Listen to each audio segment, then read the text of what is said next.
신라 호텔 다이너스티 홀의 천장에 매달린 거대한 크리스털 샹들리에는 마치 수천 개의 차가운 별들이 지상의 인간들을 내려다보는 듯한 위압감을 뿜어내고 있었다. 식장안은 순백의 릴리 꽃향기로 가득 차 있었지만 그 향기는 축복의 달콤함보다는 어딘가 모르게 장례식의 엄숙하고 비릿한 분위기를 연상케 했다. 대한민국 정재계를 움직이는 거물급 인사들이 빽빽하게 들어찬 좌석에서는 붉은 와인잔이 오갔고 그들의 입가에는 축하보다는 계산적인 미소가 걸려 있었다.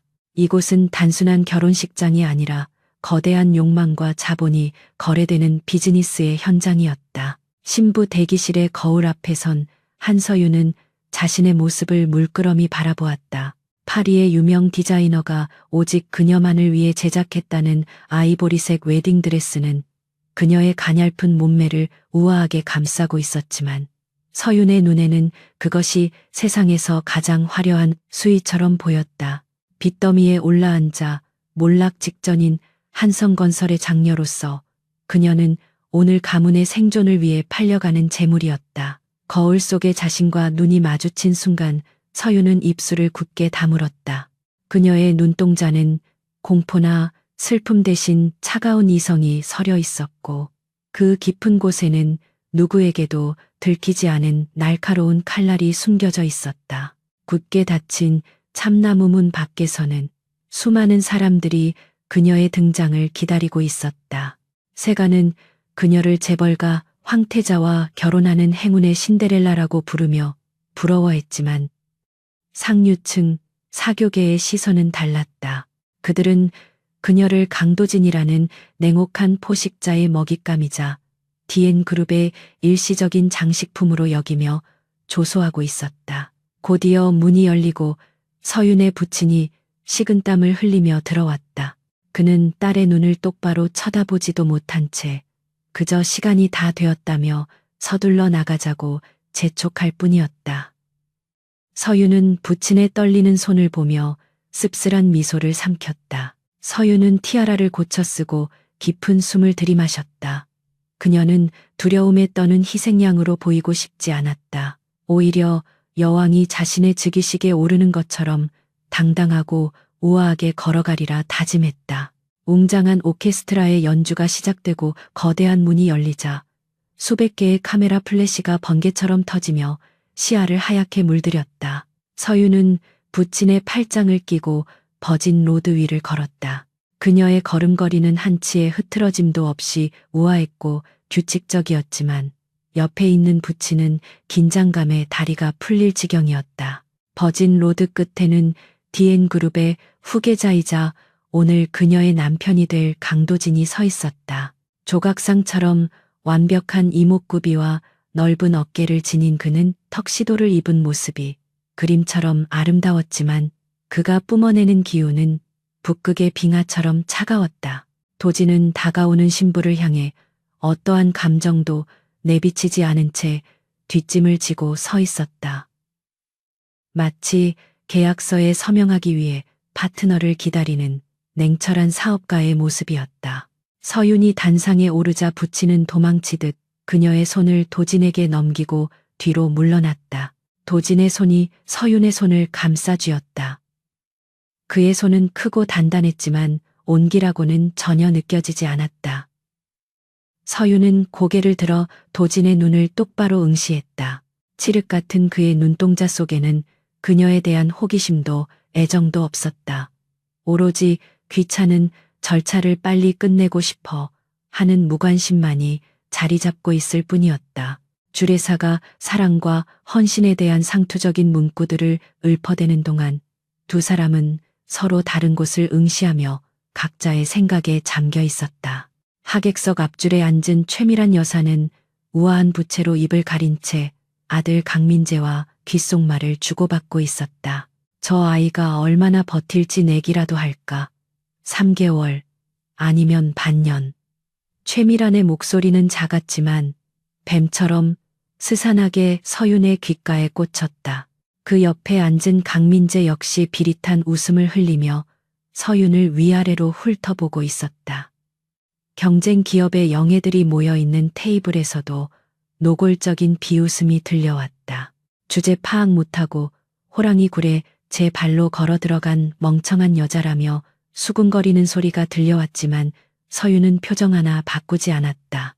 그녀는 그들의 얼굴과 목소리 그리고 태도 하나하나를 머릿속 데이터베이스에 냉철하게 입력하고 있었다. 예물 교환 순서가 되자 도진은 최고급 다이아몬드 반지를 기계적으로 서윤의 손가락에 끼워 주었다. 서윤 역시 준비된 백금 반지를 집어들고 도진의 왼손 약지에 끼웠다. 그녀의 손끝이 도진의 손바닥에 아주 잠시 스쳤을 때 도진의 미간이 미세하게 꿈틀거렸다. 보통의 신부들처럼 긴장해서 손을 떨거나 식은땀을 흘리지 않고 그녀의 손은 기이할 정도로 건조하고 안정적이었기 때문이었다. 이 여자는 대체 무슨 생각을 하고 있는 걸까? 도진의 머릿속에 처음으로 그녀에 대한 아주 작은 의문이 스쳐 지나갔다. 식이 끝나고 이어진 피로연에서 서유는 첫 번째 공식 업무를 수행해야 했다. 도진은 차가운 얼굴로 그녀를 이끌고 테이블을 돌며 주요 인사들에게 인사를 시켰다. 그는 상대방의 직함과 이름만을 짧게 소개할 뿐 그 외에 어떤 배려도 하지 않았다. 하지만 서유는 그 짧은 정보만으로도 상대방의 성향과 DN 그룹 내에서의 파벌 관계를 파악해냈다. 최밀한 여사에게 유독 굽신거리는 이사들과 도진에게 적대적인 눈빛을 보내는 임원들. 서유는 침묵 속에서 그 모든 역학관계를 파악하며 조용히 미소 지을 뿐이었다. 피로연장 한 구석 인적이 드문 발코니 근처에서 도진이 갑자기 걸음을 멈추고 뒤를 돌아보았다. 식이 시작된 이후 처음으로 그가 서윤에게 말을 건네는 순간이었다. 당신의 위치를 명확히 아는 게 좋을 겁니다. 도진의 목소리는 낮고 위협적이었다. 이 결혼은 주가 방어와 주주들을 안심시키기 위한 쇼에 불과합니다. 나는 당신에게 현모양처 놀이를 기대하지 않으니 당신도 내게서 남편으로서의 애정을 기대하지 마십시오. 이 집안에서 살아남고 싶다면 그림자처럼 죽은 듯이 지내는 게 좋을 겁니다. 서유는 샴페인 잔을 든 채 도진을 올려다 보았다. 보통의 여자라면 주눅이 들거나 상처받은 표정을 지었겠지만 그녀는 오히려 담담한 표정으로 샴페인을 한 모금 마셨다. 그리고 도진이 전혀 예상치 못한 차분하고 명료한 어조로 대답했다. 잘 알고 있습니다. 강 사장님. 저 또한 사랑 노름이나 하려고 이곳에 온 것은 아닙니다. 저는 제 가문을 벗어날 피난처가 필요했고 당신은 완벽한 방패막이가 필요했을 뿐이죠. 우리는 철저한 공생 관계입니다. 도진의 눈이 가늘어졌다. 지금까지 그에게 접근했던 여자들은 모두 가식적인 눈물을 흘리거나 몸매를 과시하며 유혹하려 들었을 뿐 이렇게 대놓고 비즈니스를 논하는 여자는 처음이었다. 서유는 한 발자국 더 다가서며 말을 이었다. 대외적으로는 완벽한 아내를 연기해드리죠. 최밀한 여사와 당신 동생 앞에서도 훌륭한 방패가 되어드릴 수 있습니다. 그 대가로 저는 저만의 사생활과 최소한의 존중을 원합니다. 제 영역을 침범하지 않겠다고 약속해 주신다면 우리는 꽤 괜찮은 파트너가 될 수 있을 겁니다. 도진은 잠시 말을 잇고 서윤을 응시했다. 순종적인 강아지인 줄 알았는데 알고 보니 발톱을 숨긴 고양이였다는 사실이 꽤나 흥미로웠다. 그는 인매를 비틀며 냉소적인 미소를 지었다. 좋습니다. 만약 당신이 그 약속을 지킬 능력이 있다면 하지만 명심하십시오. 강씨 집안은 약자나 멍청이가 살아남을 수 있는 곳이 아닙니다. 당신이 실수해서 늑대들에게 물어뜯긴다 해도 내가 도와주는 일은 없을 겁니다. 서유는 고개를 살짝 끄덕이며 그 제안을 받아들였다. 자정이 넘어서야 피로연이 끝났고 검은색 리무진이 두 사람을 태우고 한남동 저택으로 향했다. 높은 담벼락과 삼엄한 보안 시스템으로 둘러싸인 도진의 저택은 집이라기보다는 요새에 가까웠다. 차 안에는 숨막히는 침묵만이 감돌았고 창밖으로 지나가는 가로등 불빛만이 간헐적으로 두 사람의 얼굴을 비췄다. 저택 앞에 도착하자 늙은 집사가 나와 문을 열었다. 차가운 밤바람이 서윤의 얇은 드레스 사이로 파고들었지만 그녀는 어깨를 펴고 당당하게 차에서 내렸다. 도진은 뒤도 돌아보지 않고 먼저 현관으로 들어갔고 서윤은 홀로 남겨져 거대한 저택을 올려다보았다. 이곳이 바로 그녀가 앞으로 싸워야 할 전장이었다. 최미란과 강민재 그리고 수많은 정적들이 그녀가 실수하기만을 기다리고 있을 터였다. 하지만 서윤은 두렵지 않았다. 오히려 묘한 해방감이 가슴 깊은 곳에서 차올랐다. 이제 더 이상 무능한 아버지의 눈치를 보지 않아도 된다. 그녀는 드레스 자락을 움켜쥐고 단단한 걸음으로 저택 안으로 들어섰다. 집사의 안내를 받아 2층으로 올라간 서윤은 서관 끝에 위치한 방으로 안내되었다. 도진이 머무는 동관과는 정반대편에 위치한 곳으로 철저하게 격리된 공간이었다. 방은 넓고 호화로웠지만 사람의 온기라고는 느껴지지 않는 모델하우스 같았다. 미리 보내둔 짐, 가방만이 덩그러니 놓여 있었다. 집사가 물러가고 문이 닫히자 서윤은 비로소 가면을 벗어던지듯 하이힐을 벗어던지고 소파에 털썩 주저앉았다. 창밖으로는 서울의 화려한 야경이 펼쳐져 있었지만 서윤의 관심은 다른 곳에 있었다.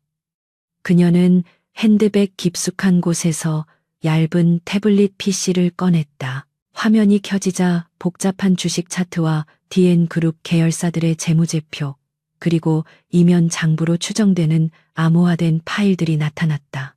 그녀는 지난 3년간 아무도 모르게 DN그룹에 대한 정보를 수집하고 분석해왔다. 세상 사람들은 그녀를 불쌍한 희생양으로 보지만 사실 그녀는 사냥꾼의 자질을 갖추고 있었다. 다들 내가 먹잇감인 줄 알겠지. 서윤은 나지막이 중얼거리며 화면을 스크롤했다. 그녀의 눈빛은 결혼식장에서 보여주었던 무심한 눈빛과는 완전히 달랐다. 지적이고 예리하며 먹이를 노리는 맹수처럼 번득였다. 그녀가 이 결혼을 선택한 진짜 이유는 단순한 도피가 아니었다. 돌아가신 어머니를 억울하게 죽음으로 몰고 간 아버지와 그 배후에 있는 거대한 힘에 복수하기 위해서는 힘이 필요했다. 그리고 강도진이라는 남자는 그녀가 휘둘러야 할 가장 강력한 검이었다. 그때 노크 소리가 들리더니 대답도 하기 전에 문이 열렸다. 서윤은 재빨리 태블릿을 쿠션 밑으로 숨기고 태연한 표정을 지었다. 들어온 사람은 중년의 여성이었는데 그녀의 눈매는 매섭고 입가에는 오만한 미소가 걸려 있었다. 최미란 여사가 심어둔 감시자 박 집사였다. 그녀는 생강차 한 잔을 탁자에 소리나게 내려놓으며 거만한 어조로 말했다. 새아기님 회장님 댁법도는 아시는지 모르겠습니다. 내일부터는 새벽 5시에 기상해서 아침 문안 인사를 드리고 주방 일을 도우셔야 합니다. 사모님의 특별 지시 사항입니다. 서윤은 김이 모락모락 나는 찻잔을 바라보았다. 신혼 첫날 밤부터 기선을 제압하겠다는 시어머니의 뻔한 수작이었다. 새벽 5시 기상에 주방 보조라니 재벌 가며느리가 아니라 식모 취급을 하겠다는 뜻이었다. 박 집사는 서윤이 당황하거나 화를 낼 것이라 예상하고 흥미진진한 표정으로 그녀를 지켜보았다. 하지만 서윤은 천천히 고개를 들어 박 집사를 정면으로 응시했다. 그 눈빛이 너무나 고요하고 깊어서 박 집사는 순간 움찔하며 뒷걸음질 쳤다. 박 집사님이라고 하셨죠? 서윤의 목소리는 부드러웠지만 거역할 수 없는 위험이 서려 있었다. 어머니 말씀은 잘 알겠습니다. 내일 아침에 뵙죠. 그런데 한 가지 명심하셔야 할 게 있습니다. 제 방에 들어올 때는 제가 들어오라고 허락하기 전에는 절대 문을 열지 마십시오. 저는 잠귀가 밝고 예민해서 무례한 행동을 아주 싫어합니다. 서유는 찻잔을 들어 올리며 우아하게 한 모금을 마셨다. 나가보세요. 아, 그리고 무는 소리 안 나게 닫아주시고요. 박 집사는 멍하니 서 있다가 자신도 모르게 네, 알겠습니다. 라고 대답하고 허둥지둥 방을 나갔다. 문 밖으로 나온 박 집사는 가슴을 쓸어내리며 고개를 갸웃거렸다. 소문으로는 순에 빠진 쑥맥이라고 들었는데 방금 그 서늘한 기운은 대체 무엇이었을까? 등 뒤에서 식은땀이 흐르는 것을 느끼며 그녀는 발걸음을 재촉했다. 방 안에 혼자 남은 서유는 욕실로 향했다. 따뜻한 물이 욕조를 채우는 동안 그녀는 거울 속에 비친 자신의 나신을 바라보았다. 등 뒤에는 어릴 적 학대의 흔적인 희미한 흉터들이 남아 있었지만 이제 그녀는 더 이상 울기만 하던 어린 소녀가 아니었다. 그녀는 욕조에 몸을 담그고 눈을 감았다. 내일부터 시작될 전쟁터에서 살아남기 위해 그리고 강도진이라는 남자를 자신의 편으로 만들기 위해 그녀는 완벽한 계획을 세워야 했다. 같은 시각 동관서재. 어두운 방 안에서 모니터 불빛만이 강도진의 얼굴을 비추고 있었다. 그는 결혼식장 CCTV 영상을 돌려보고 있었다. 서윤이 그에게 파트너 제안을 하던 순간을 몇 번이고 반복해서 재생했다. 흔들림 없는 눈동자, 또렷한 목소리, 그리고 두려움을 모르는 태도. 도진은 의자에 깊숙이 몸을 기대며 중얼거렸다. 한서윤, 생각보다 재미있는 여자가 들어왔군. 그의 입가에 희미한 미소가 번졌다. 지루하고 가식적인 그의 세상에 예상치 못한 변수가 등장한 것이다. 새벽 4시 50분, 알람이 울리기도 전에 한서윤은 눈을 떴다. 낯선 천장이 눈에 들어오자마자 그녀는 본능적으로 자신의 위치를 자각했다. 이곳은 그녀의 집이 아닌 차갑고 거대한 짐승의 뱃속과도 같은 강도진의 저택이었다. 서유는 침대에서 일어나 가벼운 스트레칭으로 굳은 몸을 풀었다. 어젯밤의 피로가 완전히 가시지는 않았지만 정신만은 명료했다. 그녀는 욕실로 들어가 찬물로 세수를 하며 정신을 바짝 차렸다. 오늘부터 최미란 여사가 파놓은 함정들이 곳곳에서 그녀를 기다리고 있을 터였다. 거울 속에 자신을 향해 짧게 고개를 끄덕인 서유는 화려한 잠옷 대신 활동하기 편한 심플한 실내복으로 갈아입고 방을 나섰다. 주방으로 향하는 복도는 정막 강산이었다. 발소리를 죽이며 계단을 내려가자 넓은 주방에는 이미 불이 켜져 있었고 박 집사와 몇몇 도우미들이 분주하게 움직이고 있었다. 서윤이 주방 입구에 들어서자 박 집사가 짐짓 놀란 척하며 과장된 목소리로 인사를 건넸다. 새아기님 벌써 일어났냐며 호들갑을 떨었지만 그녀의 눈빛에는 비웃음이 서려 있었다. 박 집사는 식탁 위에 산더미처럼 쌓인 재료들을 가리키며 오늘은 회장님께서 특별히 한식을 드시고 싶어 하시니 며느리가 직접 끓인 해장국과 12첩 반상을 준비해야 한다고 통보했다. 재벌가 며느리 군기 잡기에 전형적인 레퍼토리였다. 서유는 말없이 앞치마를 둘렀다.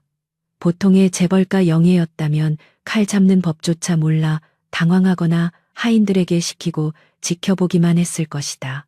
박 집사와 도우미들은 서윤이 실수하여 손을 베거나 냄비를 태우는 꼴을 구경할 준비를 하며 키득거리고 있었다. 하지만 서윤이 칼을 집어든 순간 주방의 공기가 바뀌었다. 그녀는 능숙한 솜씨로 물을 썰기 시작했다. 탁탁탁탁 도마 위를 두드리는 칼질 소리는 기계처럼 일정하고 빨랐다. 박 집사의 눈이 휘둥그레졌다. 서윤은 유학 시절 생활비를 아끼기 위해 한인 식당 주방에서 수년간 아르바이트를 하며 요리를 익혔던 경험이 있었다. 그녀에게 이 정도 요리는 아무런 위협이 되지 못했다. 육수를 우려내고 나물을 무치며 생선을 굽는 서윤의 손놀림에는 군더더기가 없었다. 그녀는 도우미들에게 지시를 내리는 대신 자신이 직접 움직이며 흐름을 주도했다. 주방 안은 묘한 긴장감에 휩싸였다. 서윤이 콩나물국 간을 보며 미간을 찌푸리자 옆에 있던 도우미가 긴장한 듯 마른 침을 삼켰다. 서윤은 조미료통을 찾는 대신 새우젓을 조금 더 넣어 감칠맛을 살려냈다. 일시간도 채 되지 않아 식탁 위에는 정갈하고 완벽한 아침상이 차려졌다. 박 집사는 믿을 수 없다는 듯 완성된 요리들을 훑어보며 흠잡을 곳을 찾으려 했었지만 음식의 향과 모양새는 최고급 한정식집 수준이었다. 아침 7시가 되자 강도진의 부친인 강 회장과 최미란 여사 그리고 강도진이 식당으로 들어왔다. 서윤은 식탁 옆에 다소곳이 서서 그들을 맞이했다. 강 회장은 식탁을 훑어보더니 의외라는 표정을 지었다. 최미란 여사는 못마땅한 기색을 숨기지 않고 자리에 앉으며 국을 한 숟가락 떠먹었다. 그녀는 즉시 인상을 찌푸리며 국그릇을 소리나게 내려놓았다. 간이 너무 심심해서 먹을 수가 없다며 며느리가 들어오자마자 집안 음식 맛을 다 버려놓았다고 핀잔을 주었다. 이는 서윤의 길을 꺾기 위한 억지 트집이었다. 강도진은 말없이 자신의 국을 맛보았다. 확실히 평소보다 간이 약했지만 맛의 깊이는 훌륭했다. 그가 입을 열려던 찰나 서윤이 차분한 목소리로 대답했다. 어머님 말씀대로 평소보다 간을 약하게 했습니다만 이는 아버님의 혈압 관리를 위해서입니다. 최근 건강검진표를 우연히 보게 되었는데 나트륨 섭취를 줄이셔야 한다는 소견이 있었습니다. 대신 천연 재료로 육수를 내어 감칠맛을 살렸으니 입맛에는 맞으실 겁니다. 서윤의 논리, 정연한 대답에 강 회장의 눈이 반짝였다. 그는 국을 다시 한번 맛보더니 고개를 끄덕이며 아주 시원하고 맛있다며 칭찬을 아끼지 않았다. 최미란의 얼굴이 붉게 달아올랐다. 남편의 건강을 챙긴다는 명분 앞에서는 어떤 반박도 할 수 없었기 때문이었다. 강도진은 밥을 먹으며 곁눈질로 서윤을 관찰했다. 그녀는 시어머니의 공격을 감정적으로 받아치는 대신 명분과 실리로 방어했다. 그것도 아주 우아하고 완벽하게. 식사가 끝난 후 도진이 출근 준비를 위해 일어섰을 때 서윤이 다가와 그의 재킷을 건넸다. 도진은 그녀에게만 들릴 듯한 낮은 목소리로 말했다. 꽤 능숙하군. 서윤은 엷은 미소로 답하며 오늘 저녁은 늦으시냐고 물었다. 도진은 대답 대신 고개를 살짝 끄덕이고는 현관을 나섰다. 도진이 떠나자마자 최미라는 본색을 드러냈다. 그녀는 서윤을 거실로 불러들이더니 두꺼운 장부 뭉치와 영수증 꾸러미를 테이블 위에 던지듯 올려놓았다. 집안 살림을 맡기로 했으니 가계부를 정리하고 지난달 지출 내역을 감사해서 오늘 저녁까지 보고하라는 지시였다. 그 장부들은 수기로 작성된 데다 영수증들이 뒤죽박죽 섞여 있어 전문가라도 며칠은 걸릴 분량이었다. 최미라는 코웃음을 치며 못하겠으면 지금이라도 무릎 꿇고 빌라며 비아냥거렸다. 서윤은 묵묵히 장부들을 챙겨들고 알겠다고 짧게 대답한 뒤 자신의 방으로 올라갔다. 방으로 돌아온 서윤은 문을 잠그고 책상 스탠드를 켰다. 그녀는 장부들을 펼쳐놓고 노트북을 열었다. 겉보기에는 난해하고 복잡해 보이는 숫자들의 나열이었지만 서윤의 눈에는 패턴이 보였다. 그녀는 엑셀 프로그램을 켜고 빠른 속도로 데이터를 입력하기 시작했다. 단순한 입력이 아니었다. 그녀는 항목별로 데이터를 분류하고 비정상적인 지출 흐름을 파악하는 데이터 마이닝 작업을 동시에 수행하고 있었다. 서윤의 손가락은 피아니스트가 건반을 두드리듯 키보드 위를 춤추고 있었고 화면에는 복잡한 그래프와 표들이 실시간으로 생성되었다. 점심시간이 지나고 오후가 되자 서유는 장부 속에 숨겨진 비밀을 찾아냈다. 식자재 구입비가 시세보다 30% 이상 부풀려져 있었고 그 차액은 고스란히 박 집사의 차명 계좌로 흘러 들어가고 있었다. 또한 최미란 여사가 품위 유지비 명목으로 빼돌린 자금이 도박 빚을 갚는 데 쓰인 정황도 포착되었다. 이것은 단순한 가계부 정리가 아니라 집안 내부의 횡령과 비리를 밝혀내는 감사 보고서가 되어가고 있었다. 서유는 이 사실을 당장 터뜨릴지 아니면 히든카드로 남겨둘지 고민했다. 지금 터뜨리면 최미란과의 전면전이 시작될 것이고 아직은 때가 아니었다. 그녀는 조용히 미소 지으며 데이터를 암호화된 폴더에 저장했다. 서유는 최미란이 요구한 대로 깔끔하게 정리된 요약 보고서만을 출력했다. 비리와 횡령 내역은 교묘하게 덮어두되 박 집사가 더 이상 장난질을 치지 못하도록 재고 관리 시스템을 도입해야 한다는 건에 사항을 덧붙였다. 이는 내가 너의 비리를 알고 있으니 조심하라는 무언의 경고였다. 해가 질 무렵 서유는 최미란의 방을 찾아가 보고서를 제출했다. 최미란은 며칠은 걸릴 줄 알았던 작업이 반나절 만에 완벽하게 정리되어 오자 당혹감을 감추지 못했다. 그녀는 보고서를 훑어보며 트집을 잡으려 했지만 숫자는 완벽하게 맞아떨어졌다. 제법이구나. 하지만 건방 떨지 마라. 이건 기본 중의 기본이니까. 최미란은 보고서를 탁자에 던지며 쏘아붙였다. 서유는 고개를 숙이며 겸손을 가장했다. 네, 어머님. 앞으로 더 배우겠습니다. 아, 그리고 박 집사님께서 식자재 관리에 어려움을 겪으시는 것 같아 재고 관리 프로그램을 하나 짜드렸습니다. 불필요한 지출을 줄이면 어머님이 좋아하실 것 같아서요. 서윤의 말에 옆에 서 있던 박 집사의 얼굴이 사색이 되었다. 최미라는 무슨 뜻인지 알아차리지 못했지만 박 집사는 서윤이 자신의 꼬리를 잡았다는 것을 본능적으로 감지했다. 밤 10시가 넘어서야 강도진이 퇴근했다.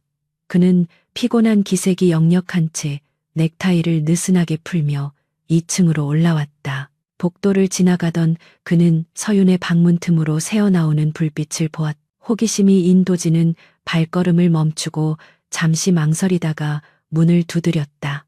안에서 들어오라는 차분한 목소리가 들렸다. 문을 열고 들어가니 서윤은 책상 앞에 앉아 아직도 무언가를 정리하고 있었다.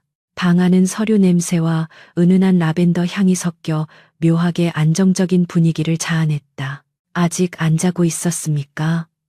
도진이 물었다. 서윤은 안경을 벗으며 자리에서 일어났다. 네, 정리할 게 좀 남아서요. 저녁은 드셨나요?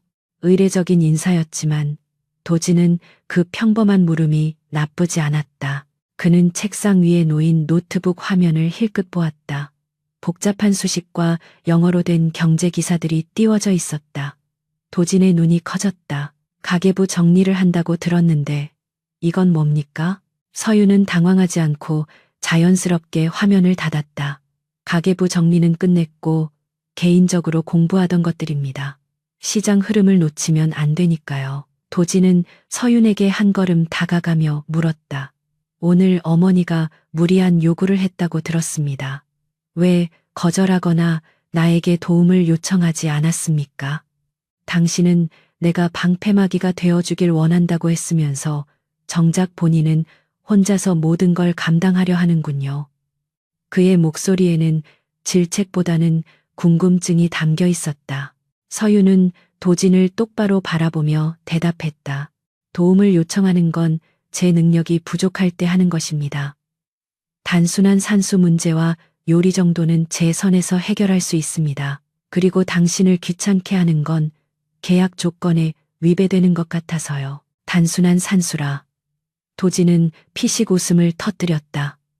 그 악명 높은 최미란 여사의 괴롭힘을 단순한 산수 문제로 치부하는 여자는 세상에 그녀뿐일 것이다. 도진은 소파에 털썩 앉으며 턱을 괴고 서윤을 바라보았다. 당신 볼수록 흥미로운 사람입니다. 한성건설의 얌전한 따님이라는 소문은 완전히 헛소문이었군요. 서유는 찻잔에 따뜻한 물을 따라 그에게 건넸다. 소문은 믿을 게 못 되죠. 당신이 피도 눈물도 없는 괴물이라는 소문처럼요. 제가 보기엔 그저 피곤에 지친 워커홀릭으로 보이는데요. 도진은 찻잔을 받아들고 잠시 멍하니 서윤을 바라보았다. 누구도 그에게 이렇게 편안하게 대꾸하는 사람은 없었다. 모두가 그를 두려워하거나 아부하기 바빴다. 하지만 이 여자는 그를 동등한 인간으로 대하고 있었다. 도진은 따뜻한 물을 한 모금 마시며 굳어있던 어깨의 긴장이 풀리는 것을 느꼈다. 내일 저녁에 자선 파티가 있습니다. 우리 부부의 첫 공식 행사입니다. 어머니와 민재가 당신을 망신 주기 위해 벼르고 있을 겁니다. 오늘처럼 잘 해낼 수 있겠습니까? 도진의 눈빛이 진지해졌다. 서유는 자신감 있는 미소를 지었다. 걱정 마세요. 제 남편의 얼굴에 먹칠하는 일은 없을 겁니다. 오히려 너무 돋보여서 당신이 곤란해질지도 모르겠네요. 그녀의 농담 섞인 도발에 도진은 소리 내어 웃었다. 그가 집 안에서 이렇게 웃어본 것은 실로 오랜만이었다. 기대하겠습니다. 내 파트너. 도진은 찻잔을 내려놓고 자리에서 일어났다. 문을 나서기 전 그는 다시 한번 뒤를 돌아보며 말했다. 그리고 고마워요. 아침 국물 맛은 꽤 괜찮았습니다. 문이 닫히고 서유는 다시 책상 앞에 앉았다. 그녀의 심장이 조금 빠르게 뛰고 있었다. 강도진이라는 남자는 생각보다 훨씬 인간적이고 매력적인 사람이었다. 하지만 감상에 젖어 있을 시간은 없었다. 내일 있을 자선 파티는 단순한 사교 모임이 아니었다. 그곳은 정글과도 같은 사교계의 맹수들이 득실거리는 사냥터였다. 서유는 다시 노트북을 열고 파티 참석자 명단을 띄웠다. 그녀는 내일 만날 모든 사람들의 정보와 약점을 파악해야 했다. 밤은 깊어가고 서윤의 방 불빛은 꺼질 줄 몰랐다. 호랑이 굴에 들어온 것은 맞지만 호랑이를 길들이는 조련사가 누구일지는 두고 볼 일이었다. 다음 날 아침 저택은 파티 준비로 분주했다. 최미라는 아침부터 서윤을 불러내어 의상실로 데려갔다. 그녀가 골라준 드레스는 유행이 한참 지난 촌스러운 디자인이거나 서윤의 체형을 전혀 고려하지 않은 난해한 색상의 옷들이었다. 이게 우리 집안의 전통적인 스타일이란다.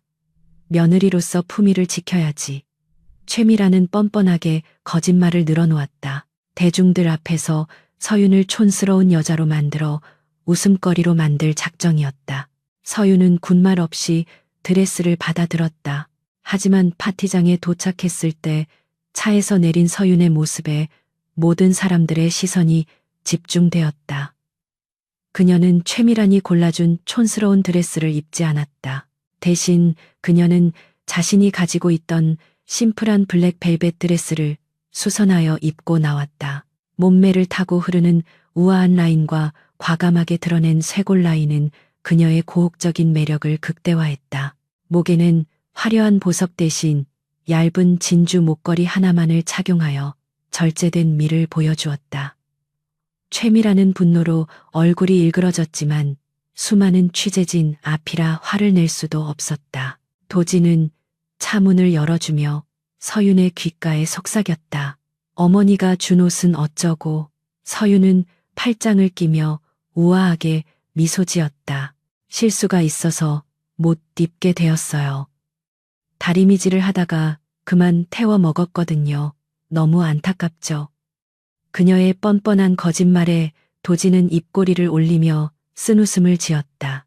그녀는 정말이지 예측할 수 없는 여자였다. 두 사람은 수많은 플래시 세례를 받으며 파티장으로 입장했다. 하지만 그들 앞에는 최미란보다 더 교활하고 악랄한 함정이 기다리고 있었다. 강민재가 준비한 예술품 경매 이벤트.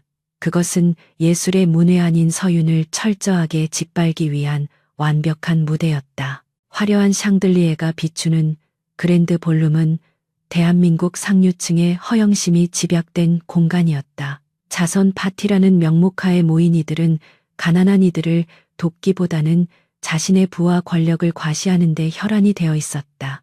최고급 샴페인 잔이 부딪히는 소리와 인위적인 웃음소리가 공기 중에 섞여 떠다녔다.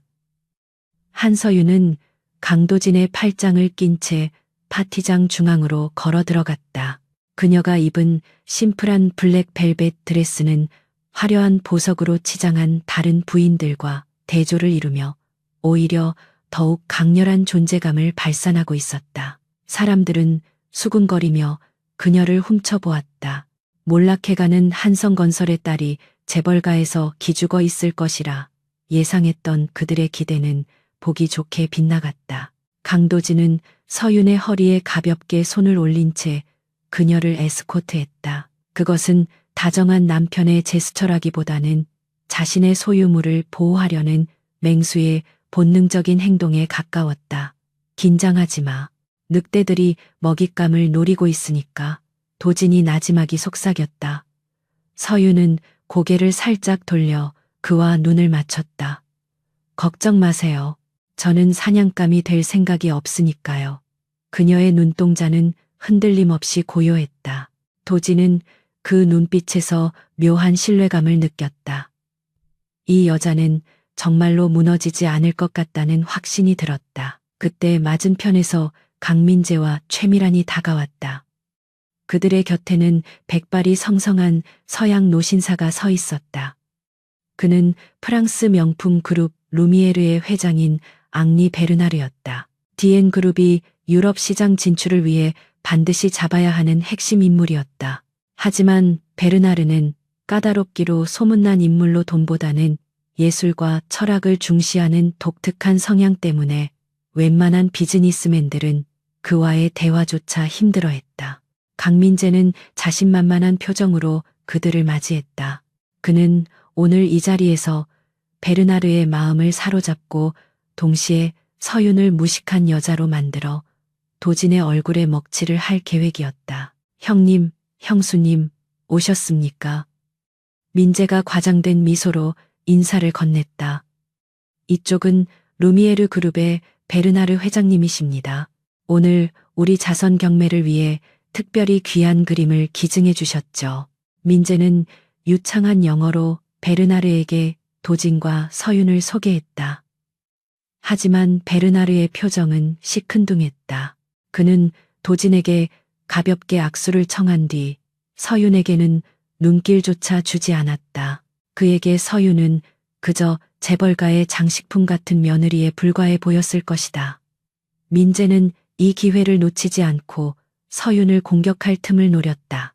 형수님, 베르나르 회장님은 예술에 대한 조예가 아주 깊으신 분입니다. 형수님도 한성건설 갤러리를 관리하신 적이 있다고 들었는데 이번에 전시된 메인 작품에 대해 어떻게 생각하시는지요? 민재가 가리킨 곳에는 기괴하고 추상적인 현대 미술 작품 하나가 걸려 있었다.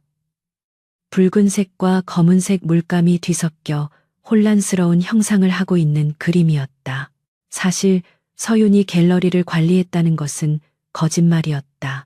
그녀는 대학 시절 갤러리 카페에서 아르바이트를 했을 뿐 전문적인 큐레이터 교육을 받은 적이 없다는 사실을 민재는 이미 뒷조사를 통해 알고 있었다. 사람들의 시선이 일제히 서윤에게 쏠렸다.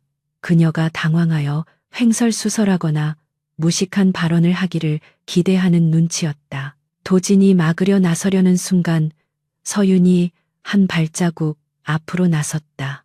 그녀는 그림을 잠시 응시하더니 천천히 입을 열었다.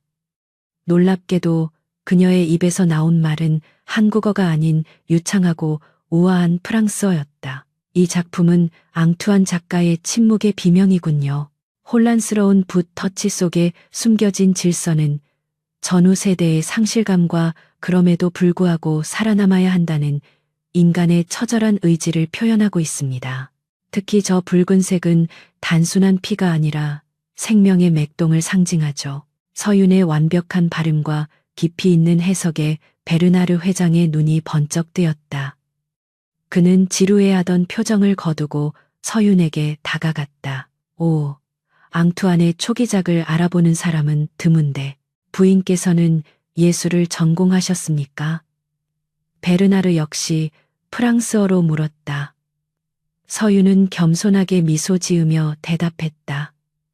전공자는 아닙니다. 다만 어릴 적부터 도서관에서 미술 서적을 읽으며 마음의 위안을 얻곤 했습니다. 예술은 고통받는 영혼에게 가장 큰 치유제가 되니까요. 회장님께서 이 작품을 기증하신 이유도 아마 그런 치유의 메시지를 전하고 싶으셔서가 아닐까 짐작해 봅니다. 베르나르의 얼굴에 환한 미소가 번졌다. 그는 서윤의 손을 잡으며 감탄했다. 정확합니다. 내 의도를 이렇게 완벽하게 파악한 사람은 당신이 처음입니다. 대부분의 사람들은 이 그림의 가격이나 작가의 명성에만 관심을 가질 뿐 그 안에 담긴 영혼을 보려고 하지 않죠. 그는 경멸 어린 시선으로 민재를 힐끗 쳐다보았다. 민재는 방금 전까지 이 그림이 얼마나 비싸고 투자 가치가 높은지에 대해서만 떠들었기 때문이었다. 민재의 얼굴이 불그락푸르락해졌다. 자신이 파놓은 함정에 자신이 걸려 넘어진 꼴이었다. 도지는 멍하니 서윤을 바라보았다. 그녀가 프랑스어를 할 줄 안다는 사실도 놀라웠지만 까다로운 베르나르 회장을 단숨에 사로잡는 그 통찰력과 화술의 전율을 느꼈다. 서윤은 단순히 똑똑한 여자가 아니었다. 그녀는 상대방의 심리를 꿰뚫어보고 그들이 원하는 것을 정확히 줄 아는 타고난 전략가였다. 베르나르는 서윤에게 푹 빠져 그녀와 예술, 철학, 심지어 유럽의 경제 상황에 대해 깊은 대화를 나누기 시작했다. 서윤은 막힘없이 대화를 이어갔고 때로는 날카로운 식견으로 베르나르를 놀라게 했다. 그 모습을 지켜보던 최미라는 분노로 부채를 부러뜨릴 듯 꽉 쥐었다. 며느리를 망신 주려던 계획은 완전히 수포로 돌아갔고 오히려 서윤을 파티의 주인공으로 만들어버렸다.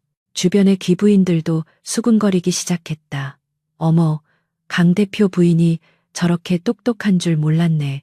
불어 실력이 보통이 아니야. 한성건설이 망해가도 핏줄은 못 속이나 봐. 기품이 넘치네. 여론은 순식간에 반전되었다. 서윤은 더 이상 불쌍한 신데렐라가 아니라 지성과 미모를 겸비한 디엔그룹의 안주인으로 인정받고 있었다. 대화가 무르익을 무렵 베르나르 회장은 도진을 향해 돌아섰다. 강 대표, 당신은 정말 훌륭한 아내를 두었소. 내 평생 수많은 비즈니스 파트너를 만나봤지만 부인처럼 진정성을 가진 사람은 드물었소. 디엔그룹과의 유럽 진출권 긍정적으로 검토하겠소. 아니, 부인을 봐서라도 내가 직접 추진하겠소. 그것은 사실상의 계약 체결 선언이나 다름없었다. 도지는 내심 쾌재를 부르며 정중하게 고개를 숙였다. 감사합니다, 회장님. 아내를 좋게 봐주셔서 영광입니다. 파티가 끝나고 돌아가는 길차 안의 공기는 올 때와는 사뭇 달랐다.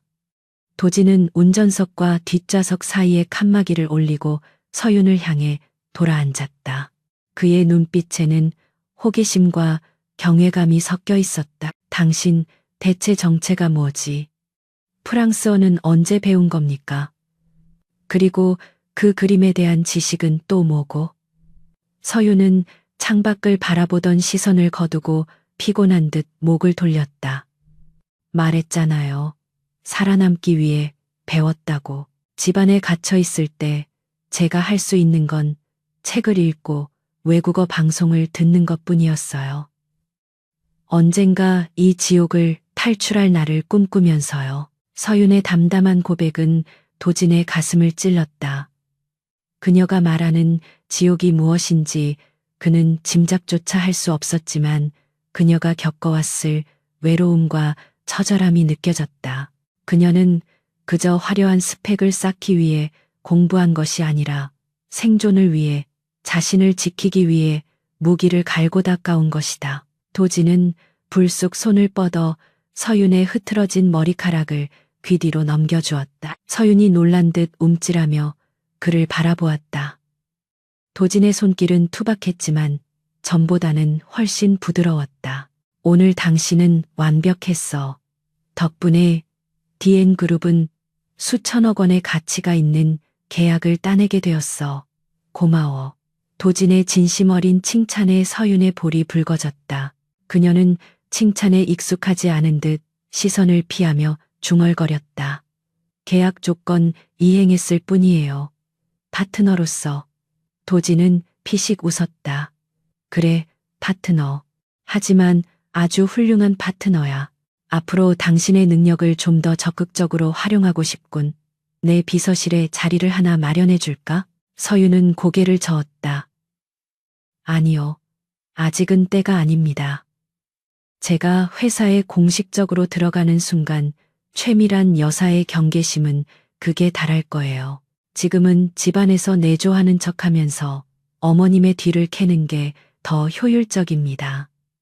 오늘 민재 도련님의 표정 보셨죠? 그들은 지금 당황하고 있어요. 이럴 때일수록 저는 더 조용히 숨죽이고 있어야 해요. 도진은 그녀의 치밀함에 다시 한번 감탄했다. 그녀는 단순히 똑똑한 것을 넘어 판 전체를 읽고 있었다. 집에 도착하자 현관 앞에는 최미란이 도깨비 같은 표정으로 서 있었다. 그녀는 도진이 방으로 들어가자마자 서윤을 거실로 불러세웠다.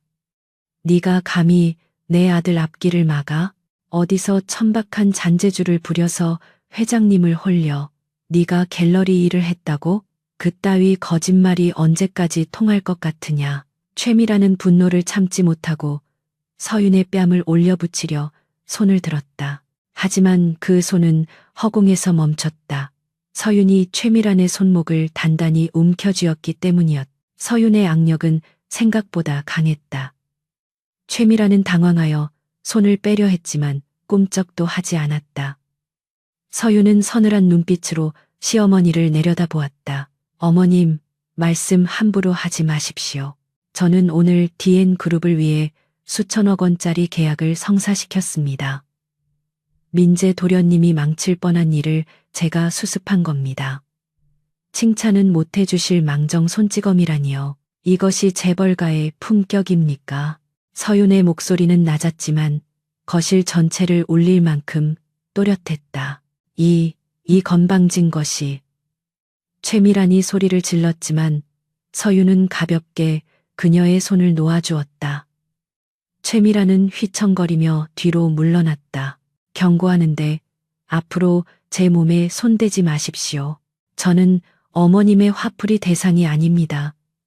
그리고 민재 도련님 교육 좀 똑바로 시키세요. 예술을 논하기 전에 기본 소양부터 갖추라고 하십시오.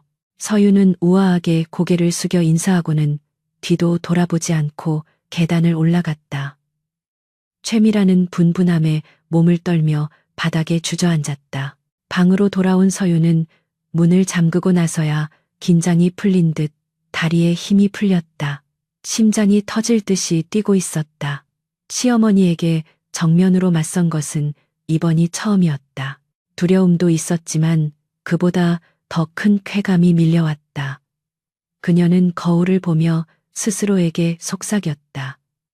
잘했어, 한서윤. 넌 더 이상 약자가 아니야. 그녀는 침대 밑 비밀 금고에서 낡은 다이어리 하나를 꺼냈다. 그곳에는 그녀의 어머니가 남긴 유언과 복수해야 할 사람들의 명단이 적혀 있었다. 그날 밤 도지는 잠을 이루지 못했다. 그는 서재에 앉아 베르나르 회장이 보내온 긍정적인 메시지를 확인하고 있었다. 그리고 자꾸만 아까 차 안에서 보았던 서윤의 쓸쓸한 옆모습이 떠올랐다. 살아남기 위해 배웠다는 그녀의 말. 도지는 서랍 깊숙한 곳에서 사설 탐정에게 의뢰했던 서윤의 뒷조사 보고서를 다시 꺼냈다. 거기에는 그가 미처 꼼꼼히 읽지 않았던 그녀의 과거 행적들이 적혀 있었다.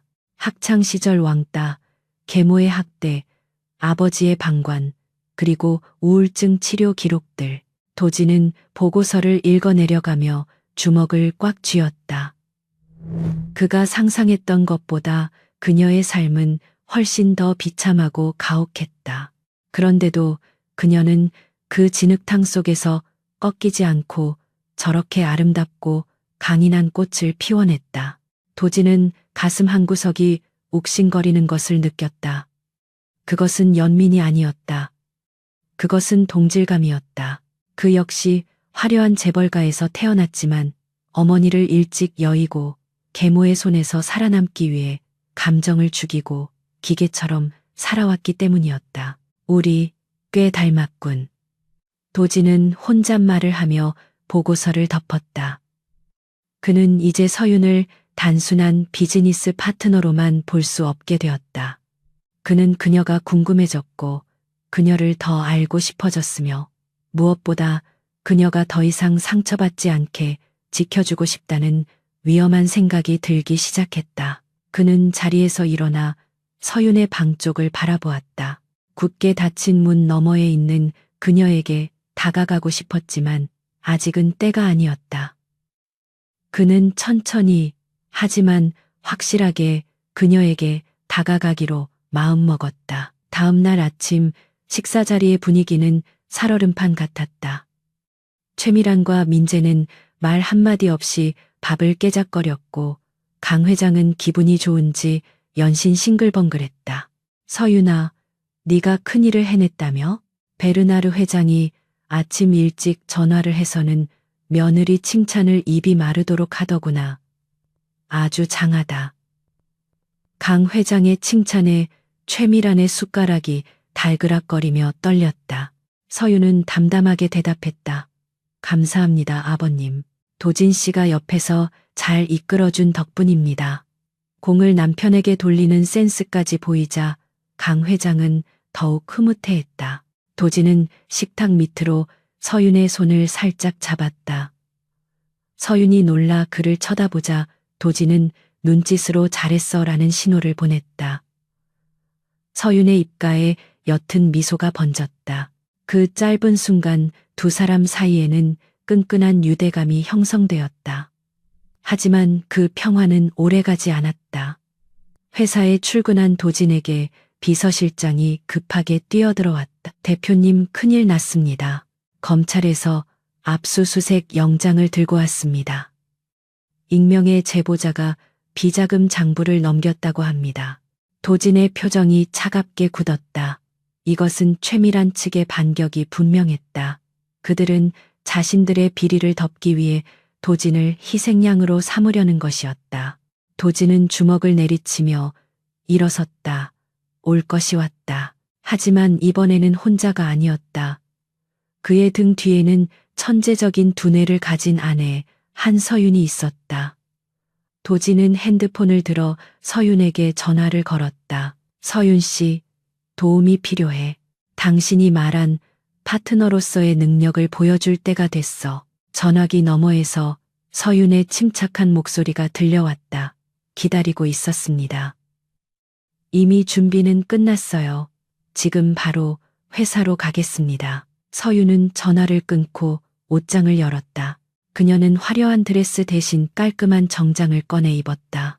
머리를 하나로 단정하게 묶고 안경을 쓴 그녀의 모습은 영락없는 엘리트 변호사 같았다. 그녀는 노트북과 서류 가방을 챙겨 들고 집을 나섰다.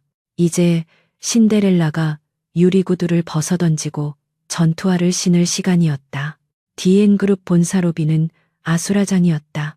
검찰의 압수수색 소식을 듣고 몰려든 기자들이 포토라인을 무너뜨리며 진입을 시도하고 있었고 보안 요원들은 그들을 막느라 진땀을 흘리고 있었다. 플래시가 번개처럼 터지고 고성이 오가는 혼란 속에서 검은색 세단 한 대가 미끄러지듯 정문 앞에 멈춰섰다. 차문이 열리고 한서윤이 내렸다. 그녀는 소란스러운 주변 상황에 아랑곳하지 않고 선글라스를 낀 채 곧게 뻗은 자세로 로비로 들어섰다. 그녀의 당당한 기세에 기자들조차 순간 주춤하며 길을 터주었다. 그녀는 더 이상 숨죽여 사는 그림자가 아닌 전장에 나서는 장수의 모습이었다. 엘리베이터를 타고 50층 회장실로 올라가는 동안 서유는 머릿속으로 시뮬레이션을 돌렸다. 이번 사태는 명백히 최미란과 강민재가 파놓은 함정이었다. 그들은 도진을 횡령 및 배임 혐의로 엮어 경영권 박탈을 시도할 것이 분명했다. 서유는 손에 든 가죽 서류 가방을 꽉 쥐었다. 그 안에는 그녀가 지난밤새 분석한 자금 흐름표와 최미란의 차명 계좌 리스트가 들어있었다. 이것은 도진을 구할 방패이자 적들의 목을 칠 수 있는 날카로운 칼이었다. 엘리베이터 문이 열리고 그녀는 망설임 없이 회의실로 향했다. 회의실 안은 침울한 공기로 가득 차 있었다.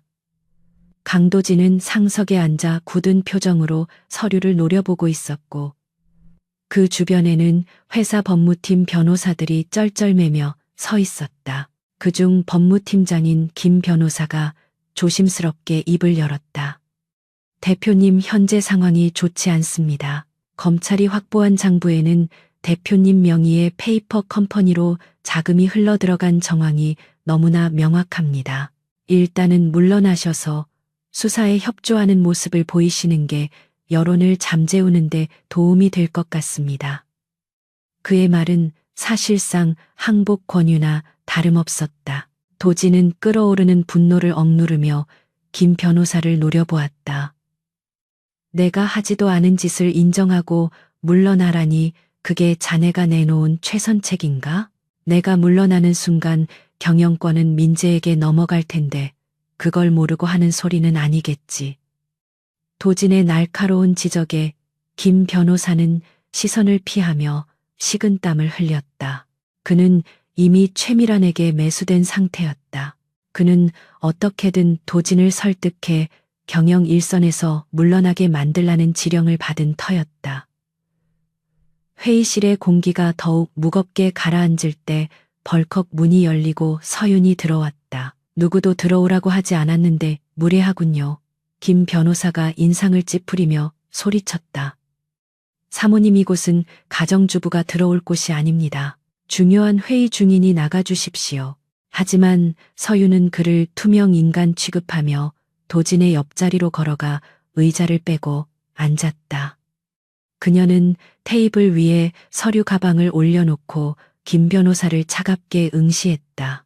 당신 같은 무능한 변호사가 내 남편의 변호를 맡고 있다는 게 더 큰 문제 같은데요. 횡령 증거가 명확하다고 했나요?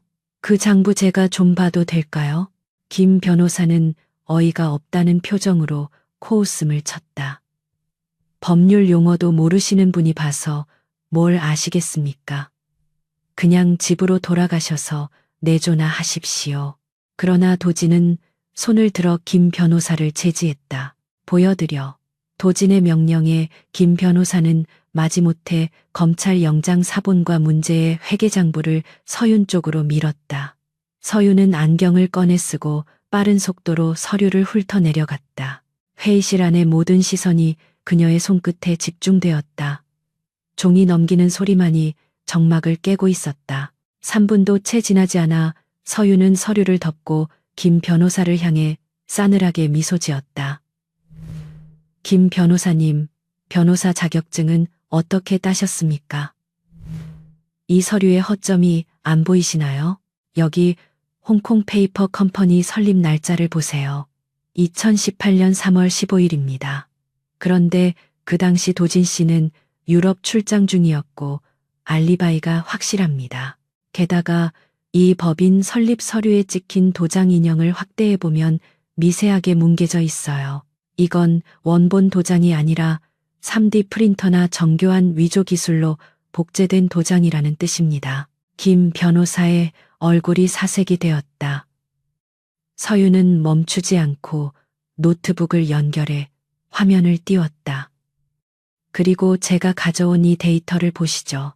이 홍콩 법인의 자금은 최종적으로 도진 씨가 아니라 싱가포르의 한 투자 회사로 흘러 들어갔습니다. 이 투자 회사의 실소 유주는 바로 최미란 여사의 친동생인 최광수 씨입니다. 다시 말해 도진 씨가 횡령한 게 아니라 누군가가 도진 씨의 명의를 도용해 회사 돈을 빼돌리고 그걸 도진 씨에게 뒤집어 씌운 겁니다. 이게 바로 횡령과 무고의 명백한 증거입니다. 회의실 안이 술렁거렸다. 다른 변호사들은 서윤이 제시한 완벽한 증거 트리의 경악을 금치 못했다. 그것은 전문적인 포렌식 회계사가 몇 달을 매달려야 찾아낼 수 있는 수준의 분석이었다. 서윤은 김 변호사를 향해 쐐기를 박았다. 변호사님은 이 사실을 몰랐나요? 아니면 알고도 모른 척한 건가요? 만약 후자라면 당신은 변호사가 아니라 공범입니다. 지금 당장 사임하시겠습니까? 아니면 제가 변호사 협회에 징계 요청을 할까요? 서윤의 서슬퍼런 일갈에 김 변호사는 아무 말도 못하고 고개를 떨구었다. 도진은 넋을 잃고 서윤을 바라보았다. 지금 자신의 눈앞에 있는 여자는 며칠 전 결혼식장에서 보았던 그 사람이 맞는지 의심스러울 정도였다. 그녀는 법률적 지식과 회계 분석 능력, 그리고 상대를 압도하는 카리스마까지 갖춘 완벽한 전략가였다. 도진은 자리에서 일어나 김 변호사에게 당장 나가라고 소리쳤다. 김 변호사와 무능한 법무팀 직원들이 쫓겨나듯 회의실을 빠져나가자 넓은 공간에는 도진과 서윤 두 사람만이 남게 되었다. 팽팽했던 긴장이 풀리자 서윤은 가볍게 한숨을 내쉬며 안경을 벗었다. 도진은 천천히 다가가 그녀의 앞에 섰다. 당신, 대체 언제부터 이런 걸 준비한 거야? 도진의 목소리는 떨리고 있었다. 서윤은 담담하게 대답했다. 아주 오래전부터요. 한성건설이 무너지기 시작했을 때 아버지는 회계 조작으로 빚을 숨기려 했어요. 그때 알았죠. 숫자를 모르면 당한다는 걸. 그래서 미친 듯이 공부했어요. 국제 공인회계사 자격증과 로스쿨 과정을 독학으로 마스터했죠. 오로지 살아남기 위해서요. 도진은 서윤의 어깨를 감싸 쥐었다. 그의 손에서 전해지는 온기가 서윤의 차가운 몸을 녹였다. 왜 숨겼어? 나한테 미리 말해줬다면. 서윤은 고개를 저으며 그의 말을 잘랐다. 당신은 날 믿지 않았잖아요. 우리 관계는 계약이었으니까. 하지만 지금은 달라요. 적들이 당신을 무너뜨리려 하는 걸 보고만 있을 수 없었어요. 당신이 무너지면 나도 무너지는 거니까. 이건 파트너로서의 의무이자. 서윤은 말끝을 흐렸다.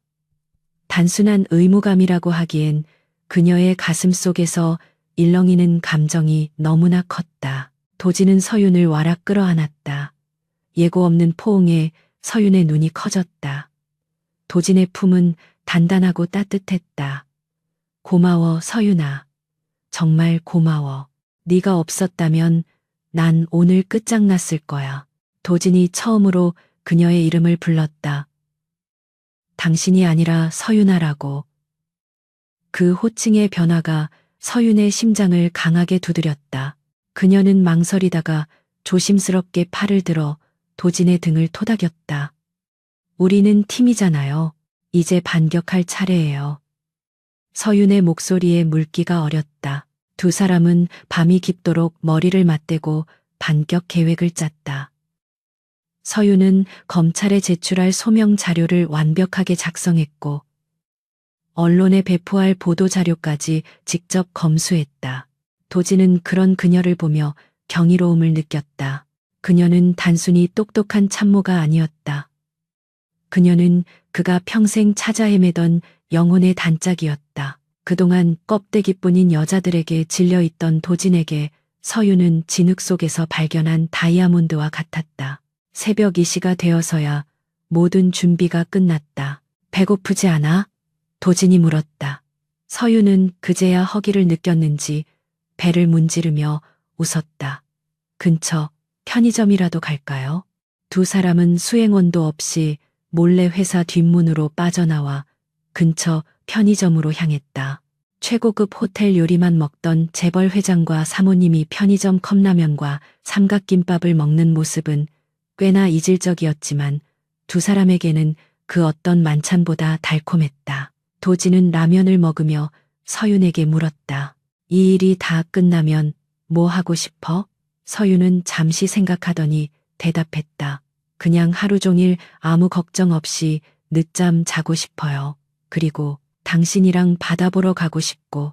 도진은 젓가락을 멈추고 서윤을 그윽하게 바라보았다. 약속할게.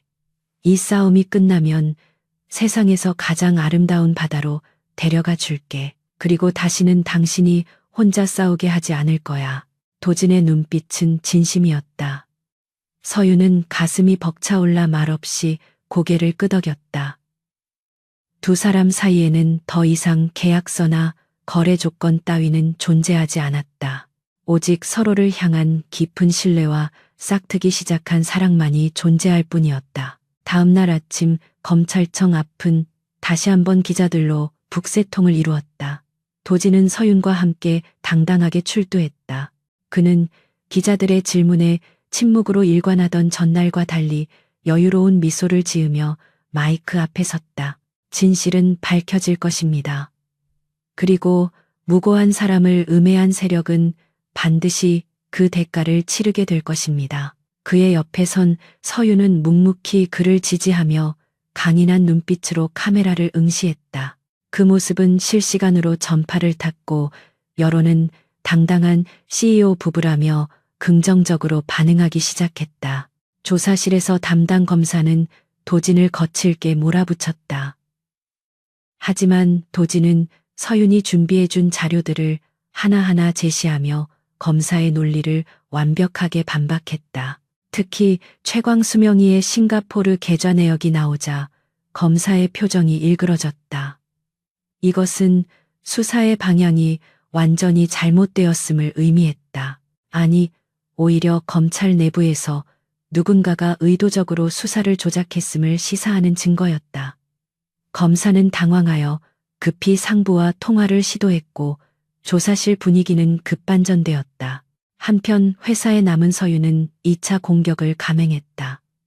그녀는 익명의 제보자로 위장하여 언론사의 최미란의 동생 최광수가 운영하는 유령 회사의 비리 자료를 흘렸다. 뉴스는 순식간에 도배되었다. 디엔그룹 경영권 분쟁에 배후에 계모의 일가가 있다는 의혹이 제기되면서 여론의 화살은 최미란에게로 향했다. 최미란은 집안에서 뉴스를 보며 비명을 질렀다. 어떻게 된 거야? 그 계집애가 어떻게 이걸 알고 있는 거야? 그녀는 분노로 리모컨을 TV 화면에 집어던졌다. 저녁 늦게 도진이 무혐의 처분을 받고 풀려났다. 그는 검찰청 로비를 나오며 기다리고 있던 서윤을 발견했다. 서윤은 차에 기대어 그를 기다리고 있었다. 도진은 수많은 취재진 앞에서 그녀에게 다가가 거침없이 그녀를 끌어안았다. 플래시가 폭죽처럼 터졌지만 그는 신경 쓰지 않았다. 수고했어, 내 사랑. 도진의 속삭임에 서윤은 환하게 웃었다. 그것은 가면을 벗어던진 진짜 한서윤의 미소였다. 차 안에서 도진은 서윤의 손을 꼭 잡고 놓지 않았다. 이제 시작이야. 어머니와 민재는 가만히 있지 않을 거야. 더 독해져서 덤벼들겠지. 도진의 말에 서윤은 그의 손을 마주 잡으며 대답했다. 상관없어요. 그들이 아무리 독하게 굴어도 우리를 이길 수는 없어요. 우리는 서로를 믿으니까요. 도진은 서윤의 손등에 입을 맞추었다. 그래, 당신이 내 곁에 있는 한 난 절대 지지 않아. 하지만 그들의 승리를 자축하기에는 일렀다. 최미라는 궁지에 몰리자 최후의 수단을 꺼내 들었다. 그녀는 어둠의 세계에 줄을 대고 있는 해결사를 고용했다. 단순한 음해가 아닌 물리적인 위협까지 가할 준비를 마친 것이다. 그리고 그녀는 서윤의 가장 아픈 과거, 아버지가 어머니를 죽음으로 내몰았던 그 사건의 진실을 조작하여 서윤을 페류나로 만들 계획을 세웠다. 폭풍의 눈 속에 들어온 두 사람 앞에 더 거대한 파도가 밀려오고 있었다. 검찰 조사가 무혐의로 종결된 후 디엔그룹 내에서 강도진과 한서윤의 입지는 난공불락의 성체처럼 견고해졌다. 임원들은 더 이상 서윤을 몰락한 집안의 딸이나 얼굴 마담으로 취급하지 않았다. 그들은 서윤이 회의실에 들어설 때마다 허리를 깊이 숙여 존경을 표했고 그녀의 한마디 한마디에 귀를 기울였다. 그룹의 주가는 연일 신고가를 경신했고 도진이 추진하던 스마트시티 프로젝트는 정부의 전폭적인 지원을 약속받으며 순항하고 있었다. 겉으로 보기에 모든 폭풍은 지나갔고 평화가 찾아온 듯했다. 하지만 그것은 더 거대한 쓰나미가 몰려오기 직전의 고요함일 뿐이라는 것을 서윤은 본능적으로 감지하고 있었다. 한남동 저택의 분위기도 묘하게 바뀌었다. 최미란 여사는 자신의 방에 틀어박혀 두문불출했고 강민재는 도진과 마주치기를 피하며 그림자처럼 지냈다. 그러나 서윤은 알고 있었다. 독사는 구석에 몰릴수록 더 치명적인 독을 품는 법이었다. 서윤은 긴장의 끈을 놓지 않은 채 매일 밤 도진과 함께 향후 전략을 논의했다. 두 사람의 관계는 이제 단순한 전략적 동맹을 넘어 서로 없어서는 안 될 영혼의 안식처로 발전해 있었다. 도진은 서윤을 위해 서재 옆방을 개조하여 그녀만의 개인 집무실을 만들어 주었고 퇴근 후에는 항상 그녀와 함께 시간을 보내려 애썼다. 어느 늦은 밤 도진은 서윤을 테라스로 불렀다. 봄 기운이 완연한 밤바다의 향기가 바람에 실려왔다. 도진은 와인잔을 건네며 진지한 표정으로 서윤을 바라보았다. 서윤아, 당신에게 줄 게 있어. 도진이 품에서 꺼낸 것은 화려한 보석이 아닌 낡은 가죽 표지의 책 한 권이었다. 서윤의 눈이 커졌다. 그것은 그녀가 어릴 적 잃어버렸던 돌아가신 어머니의 일기장이었다. 아버지가 빚쟁이들에게 집안 물건을 압류당할 때 함께 사라져 영영 찾을 수 없을 줄 알았던 어머니의 유품이었다. 서윤의 손이 떨리기 시작했다. 이걸 어떻게 찾았어요? 서윤의 목소리가 메어 나왔다. 도진은 부드러운 미소를 지으며 그녀의 어깨를 감싸 안았다. 당신 뒷조사를 할 때 알게 됐어. 당신이 이걸 얼마나 애타게 찾고 있었는지. 수소문 끝에 경매장에 흘러 들어간 걸 찾아냈어. 너무 늦게 돌려줘서 미안해. 서윤은 일기장을 가슴에 품고 하염없이 눈물을 흘렸다. 그녀의 아픔을 이해하고 가장 소중한 것을 찾아준 도진의 마음이 뼛속 깊이 사무쳤다.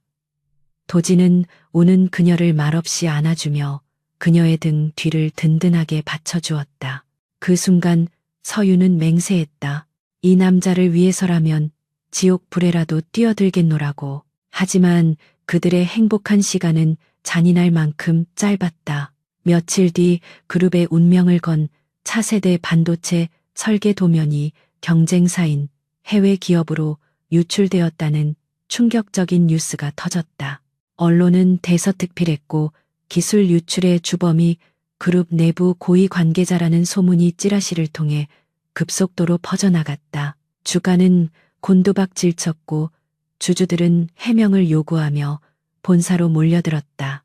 도진은 긴급 임원 회의를 소집하여 사태 파악에 나섰지만 보안팀조차 해킹의 흔적을 찾지 못해 우왕좌왕하고 있었다. 그때 회의실 문이 거칠게 열리며 서울중앙지검 첨단범죄수사부 수사관들이 들이닥쳤다. 그들의 손에는 압수수색 영장이 들려 있었다. 산업기술 유출 방지 및 보호에 관한 법률 위반 혐의로 강도진 대표의 자택과 한서윤 씨의 개인 사무실을 압수수색하겠습니다. 수사관의 말에 회의실은 찬물을 끼얹은 듯 조용해졌다. 도진이 자리를 박차고 일어났다. 지금 뭐라고 했습니까? 내 아내가 용의자라는 겁니까? 도진의 눈에서 살기가 뿜어져 나왔지만 수사관은 냉정한 표정으로 영장을 들이밀었다. 제보에 따르면 유출된 설계 도면이 한서윤 씨의 개인 서버에서 전송되었다고 합니다. 정확한 건 압수수색을 해봐야 알겠지만 현재로서는 가장 유력한 용의자입니다. 도진은 주먹을 꽉 쥐었다. 이것은 최미란의 짓이 분명했다. 그녀는 도진을 직접 공격하는 것이 불가능해지자 그의 수족이자 두뇌인 서윤을 제거하기로 작정한 것이었다. 그것도 매국노라는 씻을 수 없는 오명을 씌워서 말이다. 도지는 당장이라도 수사관의 멱살을 잡고 싶었지만 그랬다가는 서윤에게 더 큰 불리함이 작용할 것을 알기에 입술을 깨물며 참았다. 같은 시각 한남동 저택. 수사관들이 서윤의 방과 개인 집무실을 뒤지고 있었다. 서윤은 소파에 앉아 그 모습을 차분하게 지켜보고 있었다. 박 집사가 그 꼴을 보며 고소하다는 듯 입을 가리고 웃고 있는 모습이 눈에 들어왔다. 수사관 한 명이 서윤의 노트북과 태블릿 PC를 봉투에 담으며 소리쳤다. 증거물 확보했습니다. 서윤은 그 태블릿이 자신이 평소에 쓰던 것이 아니라는 것을 단번에 알아챘다. 겉모습은 똑같았지만 미세한 스크래치의 위치가 달랐다. 누군가 복제된 기기를 그녀의 방에 심어놓은 것이다. 아주 고전적이지만 치명적인 수법이었다. 곧이어 도진이 집으로 뛰어들어왔다. 그는 엉망이 된 방을 보고 분노를 터뜨리며 수사팀장을 가로막았다. 내 집에서 당장 나가. 내 아내는 결백해. 이건 조작된 함정이야. 도진의 고함 소리에 집안이 떠나갈 듯 울렸다. 하지만 수사팀장은 물러서지 않았다. 강 대표님 업무방해로 체포당하고 싶지 않으시면 비키십시오. 한서윤 씨는 지금 현행범으로 긴급 체포 대상입니다. 수사관들이 서윤에게 다가가 수갑을 채우려 했다. 도지는 몸으로 서윤을 막아서며 그들을 노려보았다. 누구도 그녀에게 손대지 못해. 팽팽한 대치 상황 속에서 서윤이 천천히 일어났다. 그녀는 도진의 팔을 부드럽게 잡으며 그를 진정시켰다. 도진 씨 비키세요. 괜찮아요. 도진이 믿을 수 없다는 표정으로 그녀를 돌아보았다. 서윤아, 지금 가면 안 돼. 저들이 널 어떻게 신문할지 뻔해. 내가 해결할게. 변호인단이 오고 있어. 서윤은 고개를 저으며 미소 지었다. 그 미소는 슬프면서도 강인했다. 피한다고 해결될 일이 아니에요. 그리고 내가 여기서 저항하면 당신까지 공범으로 몰리게 돼요. 저들은 그걸 노리고 있는 거예요. 서윤은 도진의 뺨을 어루만지며 귓가에 작게 속삭였다. 기억하죠? 사냥꾼을 잡으려면 미끼가 필요하다는 거. 내가 미끼가 될게요. 당신은 밖에서 그물을 당겨주세요. 박 집사의 최근 통화 내역과 최광수의 차명폰 위치 추적. 그것만 찾으면 돼요. 서윤의 눈빛은 흔들림이 없었다. 그녀는 이미 이 상황까지 계산에 넣고 있었던 것이다. 도진은 가슴이 찢어지는 듯한 고통을 느꼈지만 그녀의 뜻을 꺾을 수 없었다. 그는 떨리는 손으로 서윤의 손을 한 번 꽉 쥐었다가 놓아주었다. 서윤은 두 손을 내밀어 수갑을 받았다. 차가운 금속이 손목을 조여왔지만 그녀의 표정은 마치 여왕이 팔찌를 차는 것처럼 우아했다. 그녀가 수사관들에게 연행되어 나가는 동안 최미란이 2층 난간에서 그 모습을 내려다보고 있었다. 그녀의 눈에는 승리감과 광기가 서려 있었다. 잘 가라 신데렐라. 감옥에서 썩어 문드러지렴. 최미란의 속마음이 들리는 듯했다. 하지만 서윤은 나가기 직전 고개를 들어 최미란을 똑바로 응시했다. 그 눈빛은 패배자의 것이 아닌 선전포고를 하는 장수의 눈빛이었다. 최미란은 순간 등골이 서늘해짐을 느꼈다. 검찰청 취조실은 차갑고 삭막했다. 담당 검사는 서윤을 범죄자 취급하며 모욕적인 언사를 서슴지 않았다. 한성건설이 망해서 돈이 필요했습니까? 아니면 시어머니에 대한 복수심 때문에 그룹을 망가뜨리려 했습니까? 설계도 한 장에 500억을 받기로 했다면서요? 검사는 조작된 증거들을 들이밀며 자백을 강요했다. 하지만 서윤은 묵비권을 행사하지 않았다. 오히려 그녀는 검사의 논리적 허점을 조목조목 반박하며 그를 당황하게 만들었다. 검사님, 제가 500억을 받기로 했다면 그 돈의 흐름이 있어야겠죠. 제 계좌 추적은 해보셨나요? 그리고 기술 유출 시점에 저는 자선 행사 준비로 호텔에 머물고 있었습니다. 호텔 CCTV와 직원들의 증언이 제 알리바이를 증명해 줄 겁니다. 서윤의 침착한 대응에 검사는 책상을 내리치며 고함을 질렀다. 증거가 이렇게 명백한데 어디서 말장난이야. 그러나 서윤은 눈 하나 깜짝하지 않았다. 그녀는 시간을 벌고 있었다. 도진이 밖에서 진짜 범인을 찾아낼 때까지 그녀는 이 안에서 버텨야 했다. 한편 밖에서는 강도진이 미친 듯이 움직이고 있었다.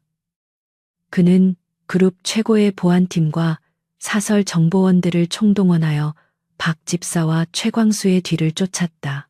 서윤이 힌트를 준 대로 박 집사의 대포폰 통화 내역을 복구하자 충격적인 사실이 드러났다.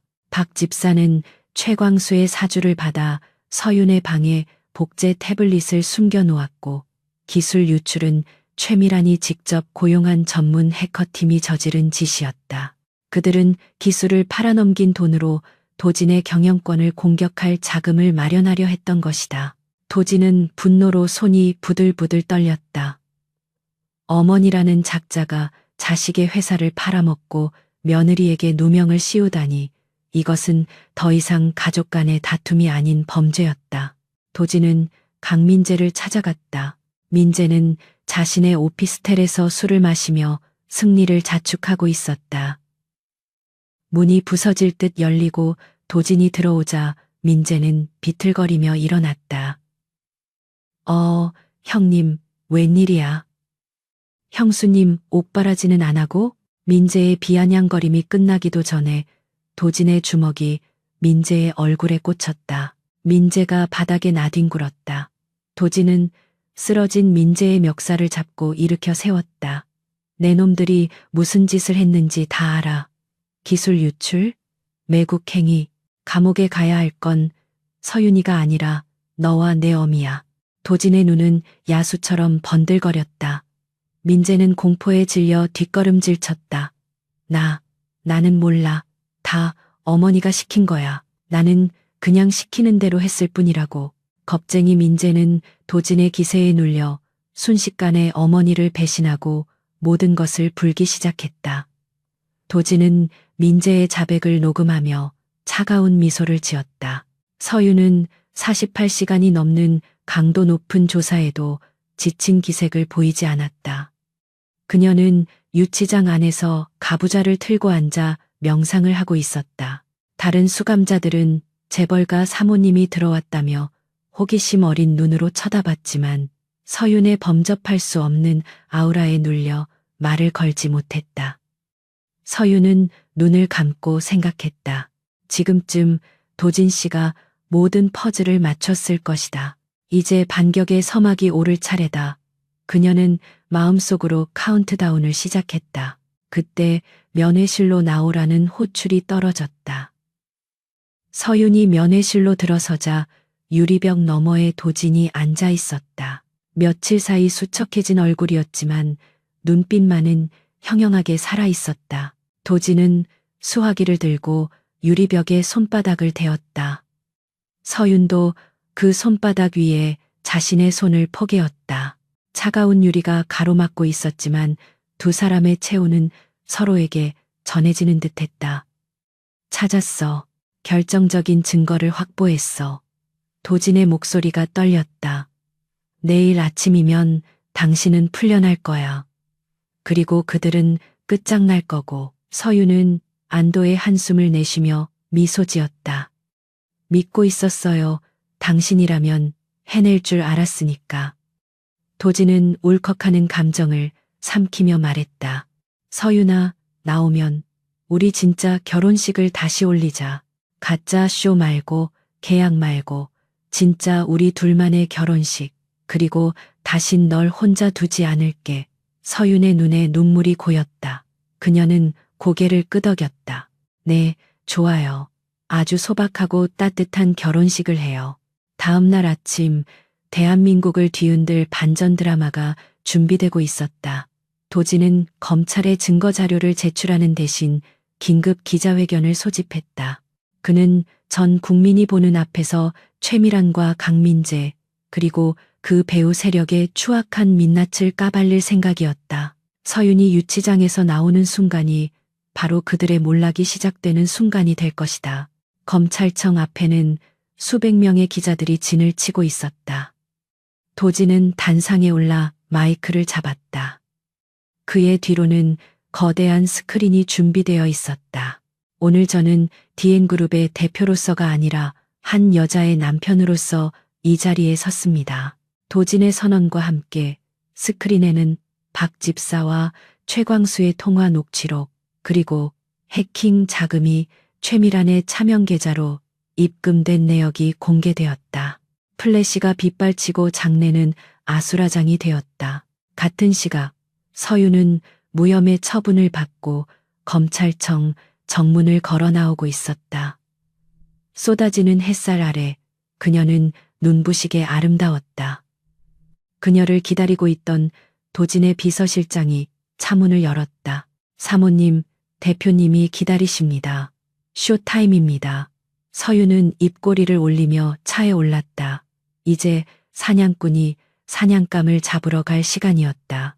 강도진의 기자회견은 대한민국 전역을 강타한 거대한 태풍과도 같았다. 거대한 스크린에 투사된 증거들은 그동안 대중이 믿고 있었던 진실을 송두리째 뒤집어 놓기에 충분했다. 최미란 여사가 고용한 해커들의 자백 영상, 박 집사가 최광수에게 보고하는 통화 녹취록, 그리고 결정적으로 기술 유출 대가로 받은 검은 돈이 세탁되어 최미란의 비밀 페이퍼 컴퍼니로 흘러들어가는 자금 추적 차트까지 모든 것이 명백했다. 카메라 플래시는 쉴 새 없이 터졌고 기자들은 앞다투어 질문을 쏟아내기보다는 경악에 찬 탄성을 질렀다. 그것은 단순한 기업 비리 폭로가 아니라 한 가정을 파괴하고 며느리에게 누명을 씌운 비정한 계모의 막장 드라마가 현실로 드러나는 순간이었다. 그 시각 한서윤은 검찰청 앞 포토라인에 서지 않고 조용히 뒷문을 통해 미리 대기하고 있던 검은색 세단에 올랐다. 그녀는 창밖으로 보이는 소란스러운 풍경을 바라보며 깊은 숨을 내쉬었다. 억울함이 해소되었다는 안도감보다는 이제야말로 진짜 싸움이 시작되었다는 비장함이 그녀를 감싸고 있었다. 운전석에 앉은 도진의 비서실장이 백미러를 통해 서윤을 바라보며 말했다. 사모님, 고생 많으셨습니다. 대표님께서 지금 회견을 마치고 이동 중이십니다. 두 분은 바로 안전가옥으로 모시겠습니다. 서윤은 고개를 저었다.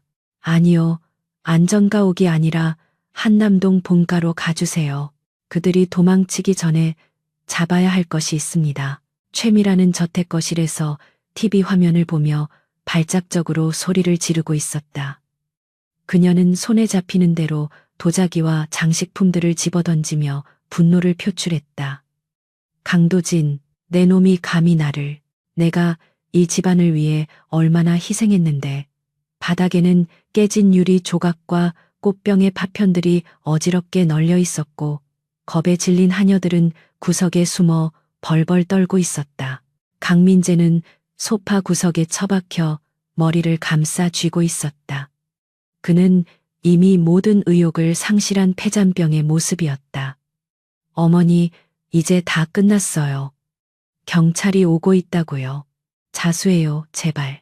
민재의 울먹이는 소리에 최미라는 더욱 격분하여 아들의 뺨을 후려갈겼다. 끝나긴 뭐가 끝나. 아직 내 비자금은 스위스 계좌에 안전하게 있어. 일단 여기서 나가야 해. 헬기를 준비하라고 해. 최미라는 마지막 발악을 하듯 어딘가로 전화를 걸어대기 시작했다. 그녀는 자신의 몰락을 인정할 수 없었다. 그녀에게 권력과 돈은 목숨보다 중요한 것이었기에 그것을 잃느니 차라리 죽음을 택할 위인이었다. 그녀는 급하게 금고를 열어 현금 다발과 금괴 그리고 이중 여권을 가방에 쓸어 담았다. 그녀의 눈은 탐욕과 광기로 번들거리고 있었고 이성적인 판단력은 이미 마비된 상태였다. 그때 현관문이 열리고 서윤이 들어왔다. 난장판이 된 거실을 가로지르는 그녀의 발걸음 소리가 또각또각 울려 퍼졌다. 서윤은 마치 자신의 정원에 산책 나온 사람처럼 여유로운 표정이었다. 최미라는 가방을 챙기다 말고 멈칫하며 서윤을 노려보았다. 네가 감히 여길 어디라고 들어와. 당장 내 집에서 나가. 최미란이 악을 썼지만 서윤은 차가운 미소로 응수했다. 어머님 집이라뇨. 이 집 명의는 처음부터 도진 씨 것이었습니다. 그리고 지금 도망치시려는 것 같은데 헬기는 오지 않을 겁니다. 제가 이미 항공청에 비행 금지 구역 설정을 요청했거든요. 최미란의 얼굴이 흑빛으로 변했다. 그녀는 믿을 수 없다는 듯 전화기를 다시 확인했지만 수화기 너머에서는 연결이 되지 않는다는 신호음만 들려올 뿐이었다. 서윤은 천천히 최미란에게 다가갔다. 어머님은 항상 남을 짓밟고 올라서는 것만 배우셨지 내려오는 법은 배우지 못하셨군요. 욕심이 과하면 탈이 나는 법입니다. 어머님이 파놓은 함정에 어머님 스스로 걸려 넘어지신 겁니다. 서윤의 목소리는 낮았지만 그 어떤 고성보다도 위압적이었다. 최미라는 뒷걸음질 치다가 소파에 주저앉았다. 네가 나를 이렇게 만들었어. 천한 것 주제에 감히. 최미라는 도끼를 품고 서윤에게 달려들 기세였지만 그때 경찰 사이렌 소리가 저택 밖에서 요란하게 울려 퍼졌다. 곧이어 경찰 특공대와 검찰 수사관들이 현관문을 박차고 들어왔다.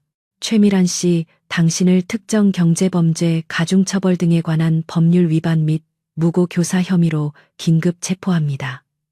수사관들이 최미란의 양팔을 붙잡았다. 그녀는 격렬하게 저항하며 소리를 질렀지만 건장한 수사관들을 당해낼 수는 없었다. 이거나 내가 누군지 알아? 나는 DN그룹의 안주인이야. 강 회장한테 전화해. 여보. 최미란의 처절한 비명소리가 저택을 가득 메웠지만 2층 서재에 있던 강 회장은 방문을 걸어 잠그고 나오지 않았다. 그는 이미 뉴스를 보고 아내의 추악한 실체를 알게 되었고 가문의 수치를 씻기 위해 그녀를 버리기로 결심한 것이었다. 민재 역시 순순히 수갑을 차며 고개를 떨구었다. 화려했던 저택은 순식간에 범죄 현장으로 변했고 그들의 몰락은 생중계되듯 적나라하게 드러났다. 서윤은 경찰차에 태워져 끌려가는 최미란을 끝까지 지켜보았다. 승리감보다는 씁쓸함이 밀려왔다. 탐욕의 끝은 언제나 파멸이라는 것을 다시 한번 뼈저리게 느끼는 순간이었다. 그때 검은색 세단 한 대가 급하게 멈춰서고 도진이 차에서 뛰어내렸다. 그는 헝클어진 머리와 흐트러진 넥타이 차림으로 한 걸음에 서윤에게 달려왔다. 서윤아, 도진은 숨을 몰아쉬며 서윤의 어깨를 잡고 그녀의 상태를 살폈다. 괜찮아? 다친 데는 없어? 내가 늦었지? 미안해. 혼자 두지 않겠다고 했는데. 서윤은 걱정으로 가득 찬 도진의 얼굴을 보며 환하게 웃었다.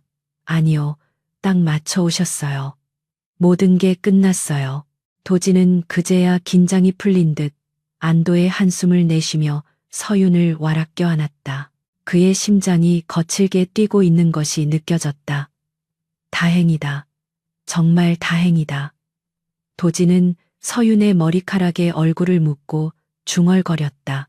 수많은 기자들이 그 장면을 찍어대고 있었지만 두 사람은 개의치 않았다. 지금 이 순간 세상에는 오직 서로만이 존재할 뿐이었다. 사건이 마무리되고 며칠 후 DN그룹은 대대적인 혁신을 선언했다. 도진은 기자회견을 통해 투명한 경영을 약속했고 비리에 연루된 임원들을 전원 해임했다. 그리고 놀랍게도 그는 서윤을 그룹의 전략기획실 고문으로 공식 임명했다. 처음에는 낙하산 인사라는 비판도 있었지만 서윤이 위기 상황에서 보여준 뛰어난 위기 관리 능력과 경영적 식견이 알려지면서 여론은 긍정적으로 돌아섰다. 서유는 더 이상 그림자 내조자가 아닌 도진과 나란히 서서 그룹을 이끄는 파트너가 되었다. 어느 주말 오후 도진과 서유는 한남동 저택의 정원에 앉아 티타임을 즐기고 있었다. 예전에 차갑고 삭막했던 저택은 이제 온기 가득한 공간으로 변해 있었다. 최미란과 민재의 흔적은 모두 지워졌고 서윤이 좋아하는 꽃들로 정원이 가득 채워졌다. 도진은 찻잔을 내려놓으며 서윤을 바라보았다. 서윤아, 우리 약속 기억해? 서윤이 고개를 갸웃하자 도진은 주머니에서 작은 상자를 꺼냈다. 그것은 결혼식 때 주고받았던 화려한 다이아몬드 반지가 아닌 심플하지만 세련된 디자인의 커플링이었다. 진짜 결혼식 다시 하자고 했잖아. 계약이 아니라 비즈니스가 아니라 진짜 사랑으로. 도진은 자리에서 일어나 한쪽 무릎을 꿇었다. 그의 눈빛은 진지했고 목소리에는 깊은 애정이 담겨 있었다. 처음에는 당신이 내 인생의 구원자가 될 줄은 몰랐어. 그저 스쳐 지나가는 인연이라고 생각했지. 하지만 이제는 당신 없는 내 인생은 상상할 수 없어. 한서윤, 나랑 다시 결혼해 줄래? 이번에는 평생 유효한 계약으로. 서윤의 눈가가 촉촉해졌다. 그녀는 지난날의 고통과 외로움이 눈 녹듯 사라지는 것을 느꼈다. 모두가 불쌍하다며 손가락질하던 결혼, 희생양이라며 비웃던 그 결혼이 이제는 세상에서 가장 완벽한 사랑이 되었다. 그녀는 도진의 손을 잡으며 고개를 끄덕였다. 네, 좋아요. 하지만 조건이 있어요. 도진이 긴장한 듯 물었다. 조건이라니? 뭐든 다 들어줄게. 서유는 장난스럽게 웃으며 말했다. 앞으로 아침밥은 당신이 하세요. 저는 이제 고모님이니 바쁘거든요. 도진은 멍하니 있다가 폭소를 터뜨렸다. 알았어. 평생 아침밥은 내가 책임질게. 내 요리 실력이 늘 때까지 당신이 좀 고생하겠지만 두 사람은 서로를 바라보며 행복하게 웃었다. 따스한 봄 햇살이 그들 위로 쏟아져 내렸고 정원의 꽃들은 그들의 새로운 시작을 축복하듯 바람에 살랑거렸다. 그것은 신데렐라 동화의 끝이 아니라 두 사람만의 새로운 인생 드라마의 시작이었다. 하지만 행복 뒤에는 언제나 마지막 시련이 숨어 있는 법이었다. 구치소에 수감된 최미란이 면회를 거부하며 단식 투쟁을 시작했다는 소식이 들려왔다. 그녀는 변호사를 통해 도진에게 마지막 거래를 제안해왔다. 그녀가 숨겨둔 판도라의 상자를 여는 열쇠를 주는 대가로 자신의 형량을 줄여달라는 것이었다. 그 상자 안에는 도진이 몰랐던 그의 친어머니의 죽음에 얽힌 충격적인 비밀이 들어있다고 했다. 도진은 흔들렸다. 덮어두고 가기에는 너무나 큰 의혹이었다. 서유는 밤새 고민하는 도진의 곁을 지켰다. 도진 씨, 선택은 당신의 몫이에요. 하지만 어떤 진실이 나오든 저는 당신 곁에 있을 거예요. 과거가 우리를 발목 잡게 두지 말아요. 서윤의 단호한 말에 도진은 마음을 다잡았다. 그는 최미란을 만나러 구치소로 향했다. 이것은 과거와의 완전한 결별을 위한 마지막 여정이었다. 그리고 그곳에서 도진은 상상조차 하지 못했던 진실과 마주하게 된다. 최미란이 쥐고 있는 카드는 단순한 협박용이 아니었다. 그것은 도진의 정체성을 뒤흔들 수 있는 시한폭탄이었다. 면회실 유리벽 너머의 최미란은 며칠, 새십 년은 늙어 보였지만 눈빛만은 여전히 표독스러웠다. 왔구나. 내 어미가 병으로 죽은 줄 알았지? 천만에 그 여자는 스스로 목숨을 끊은 게 아니야. 최미란의 입에서 나온 말은 도진의 심장을 얼어붙게 만들었다. 도진은 주먹을 꽉 쥐고 떨리는 목소리로 물었다. 그게 무슨 소리입니까? 최미란은 비릿한 미소를 지으며 속삭였다. 네, 아버지를 물어봐. 그 위선적인 양반이 진짜 범인이니까. 도진은 혼란에 빠져 구치소를 나왔다. 서윤은 창백해진 도진의 얼굴을 보고 직감적으로 상황이 심상치 않음을 느꼈다. 도진은 서윤에게 기대어 무너질 듯한 목소리로 말했다. 아버지가 어머니를 죽였다고 해. 이게 사실일까? 서윤은 도진을 꽉 안아주었다. 확인해 봐요. 최미란의 말이 사실인지 아니면 마지막 이간질인지 제가 같이 갈게요. 두 사람은 강 회장이 있는 본가로 차를 돌렸다.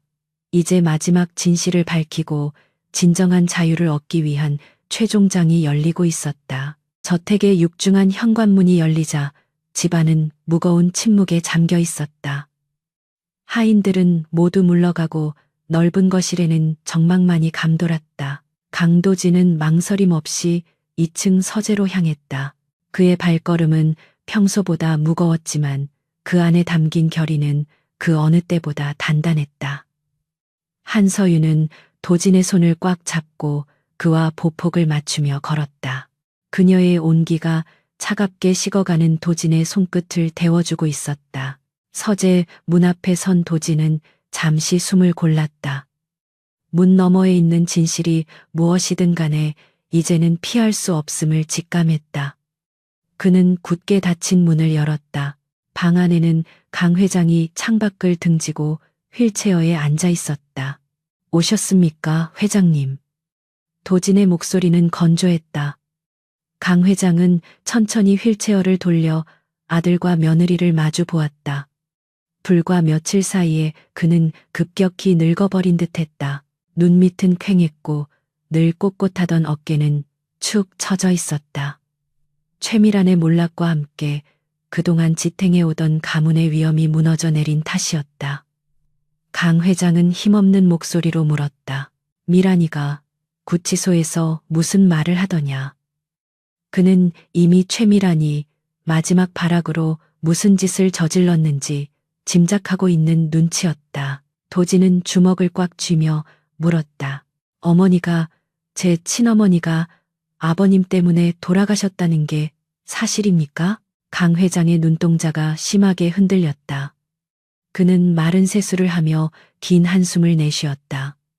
그 침묵은 긍정보다 더 고통스러운 흉기처럼 도진의 가슴을 찔렀다. 도진이 소리치려던 찰나 강 회장이 입을 열었다. 죽인 건 아니다. 하지만 내가 죽게 내버려둔 것은 맞다. 도진은 충격에 휩싸여 뒷걸음질 쳤다.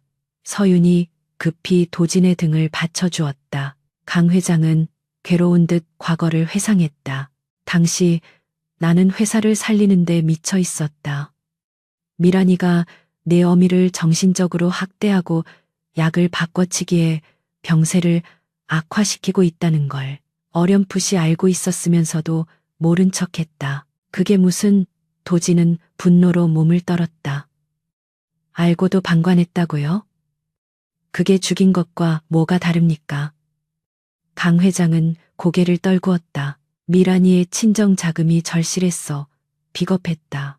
내 어미가 죽어가면서도 나를 원망하지 않고 오직 내 걱정만 하는 걸 보면서도 나는 내 욕망을 위해 침묵했다. 그 죄책감 때문에 평생 너를 똑바로 쳐다볼 수가 없었다. 도진의 눈에서 뜨거운 눈물이 흘러내렸다.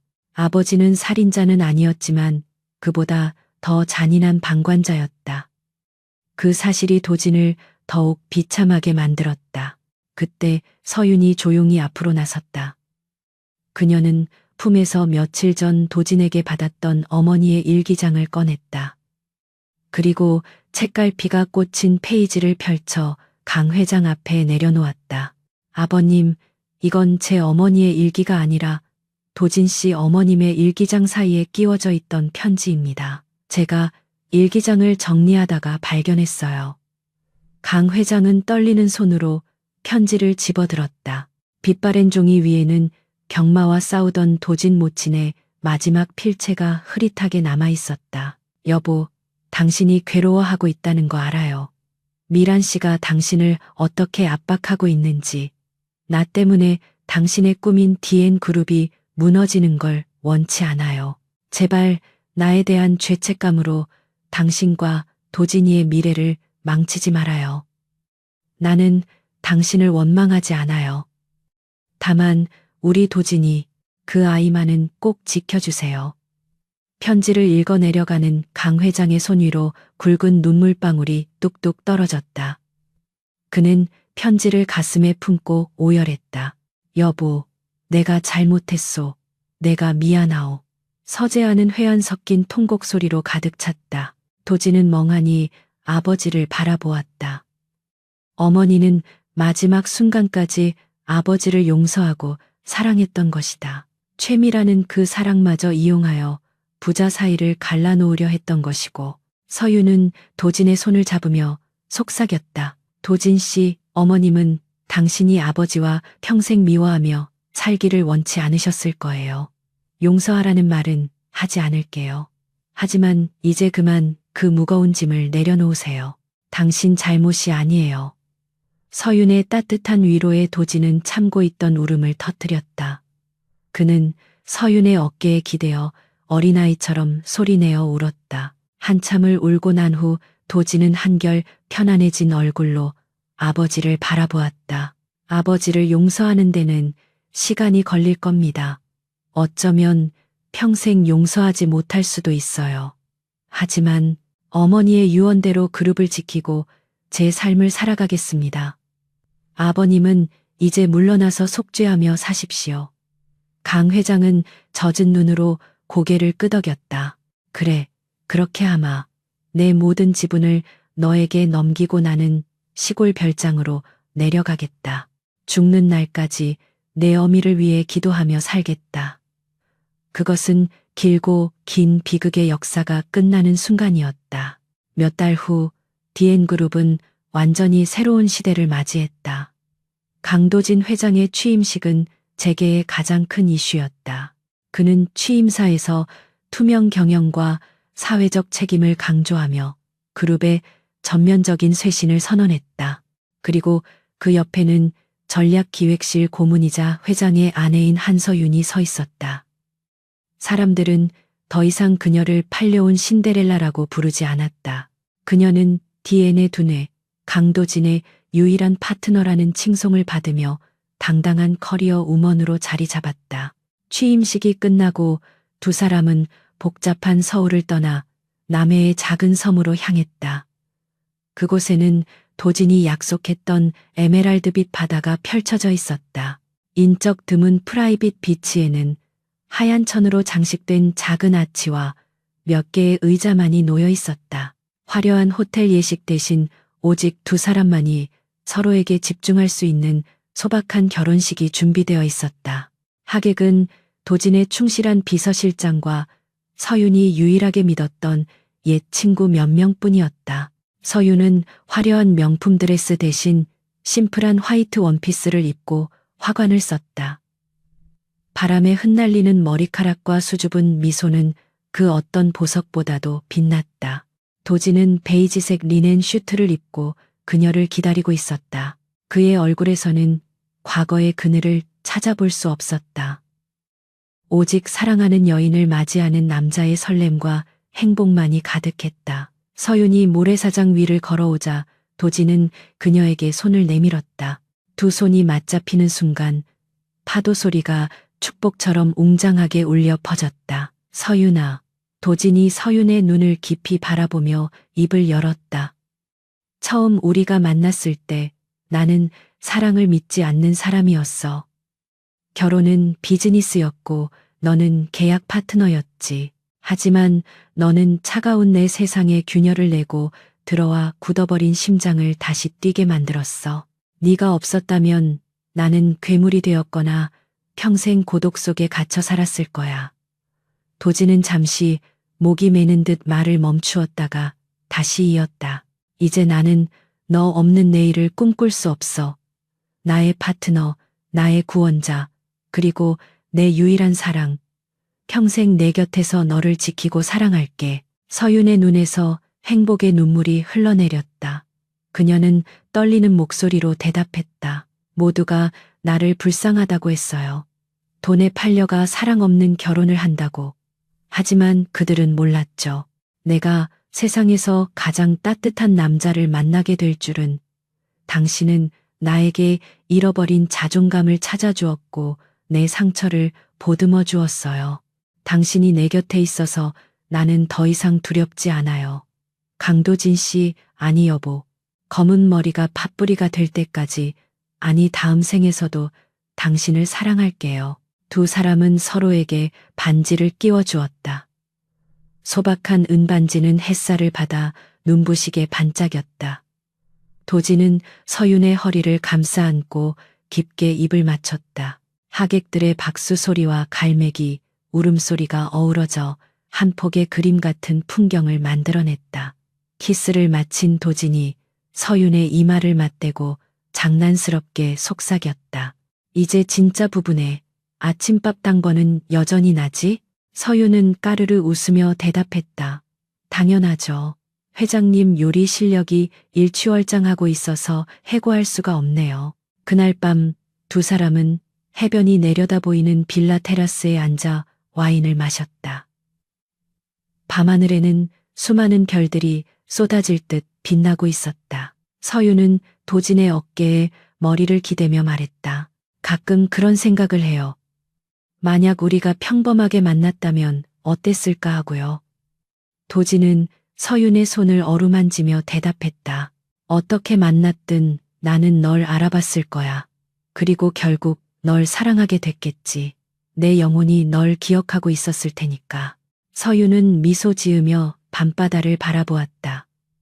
멀리서 등대 불빛이 깜빡이며 어두운 바다를 비추고 있었다.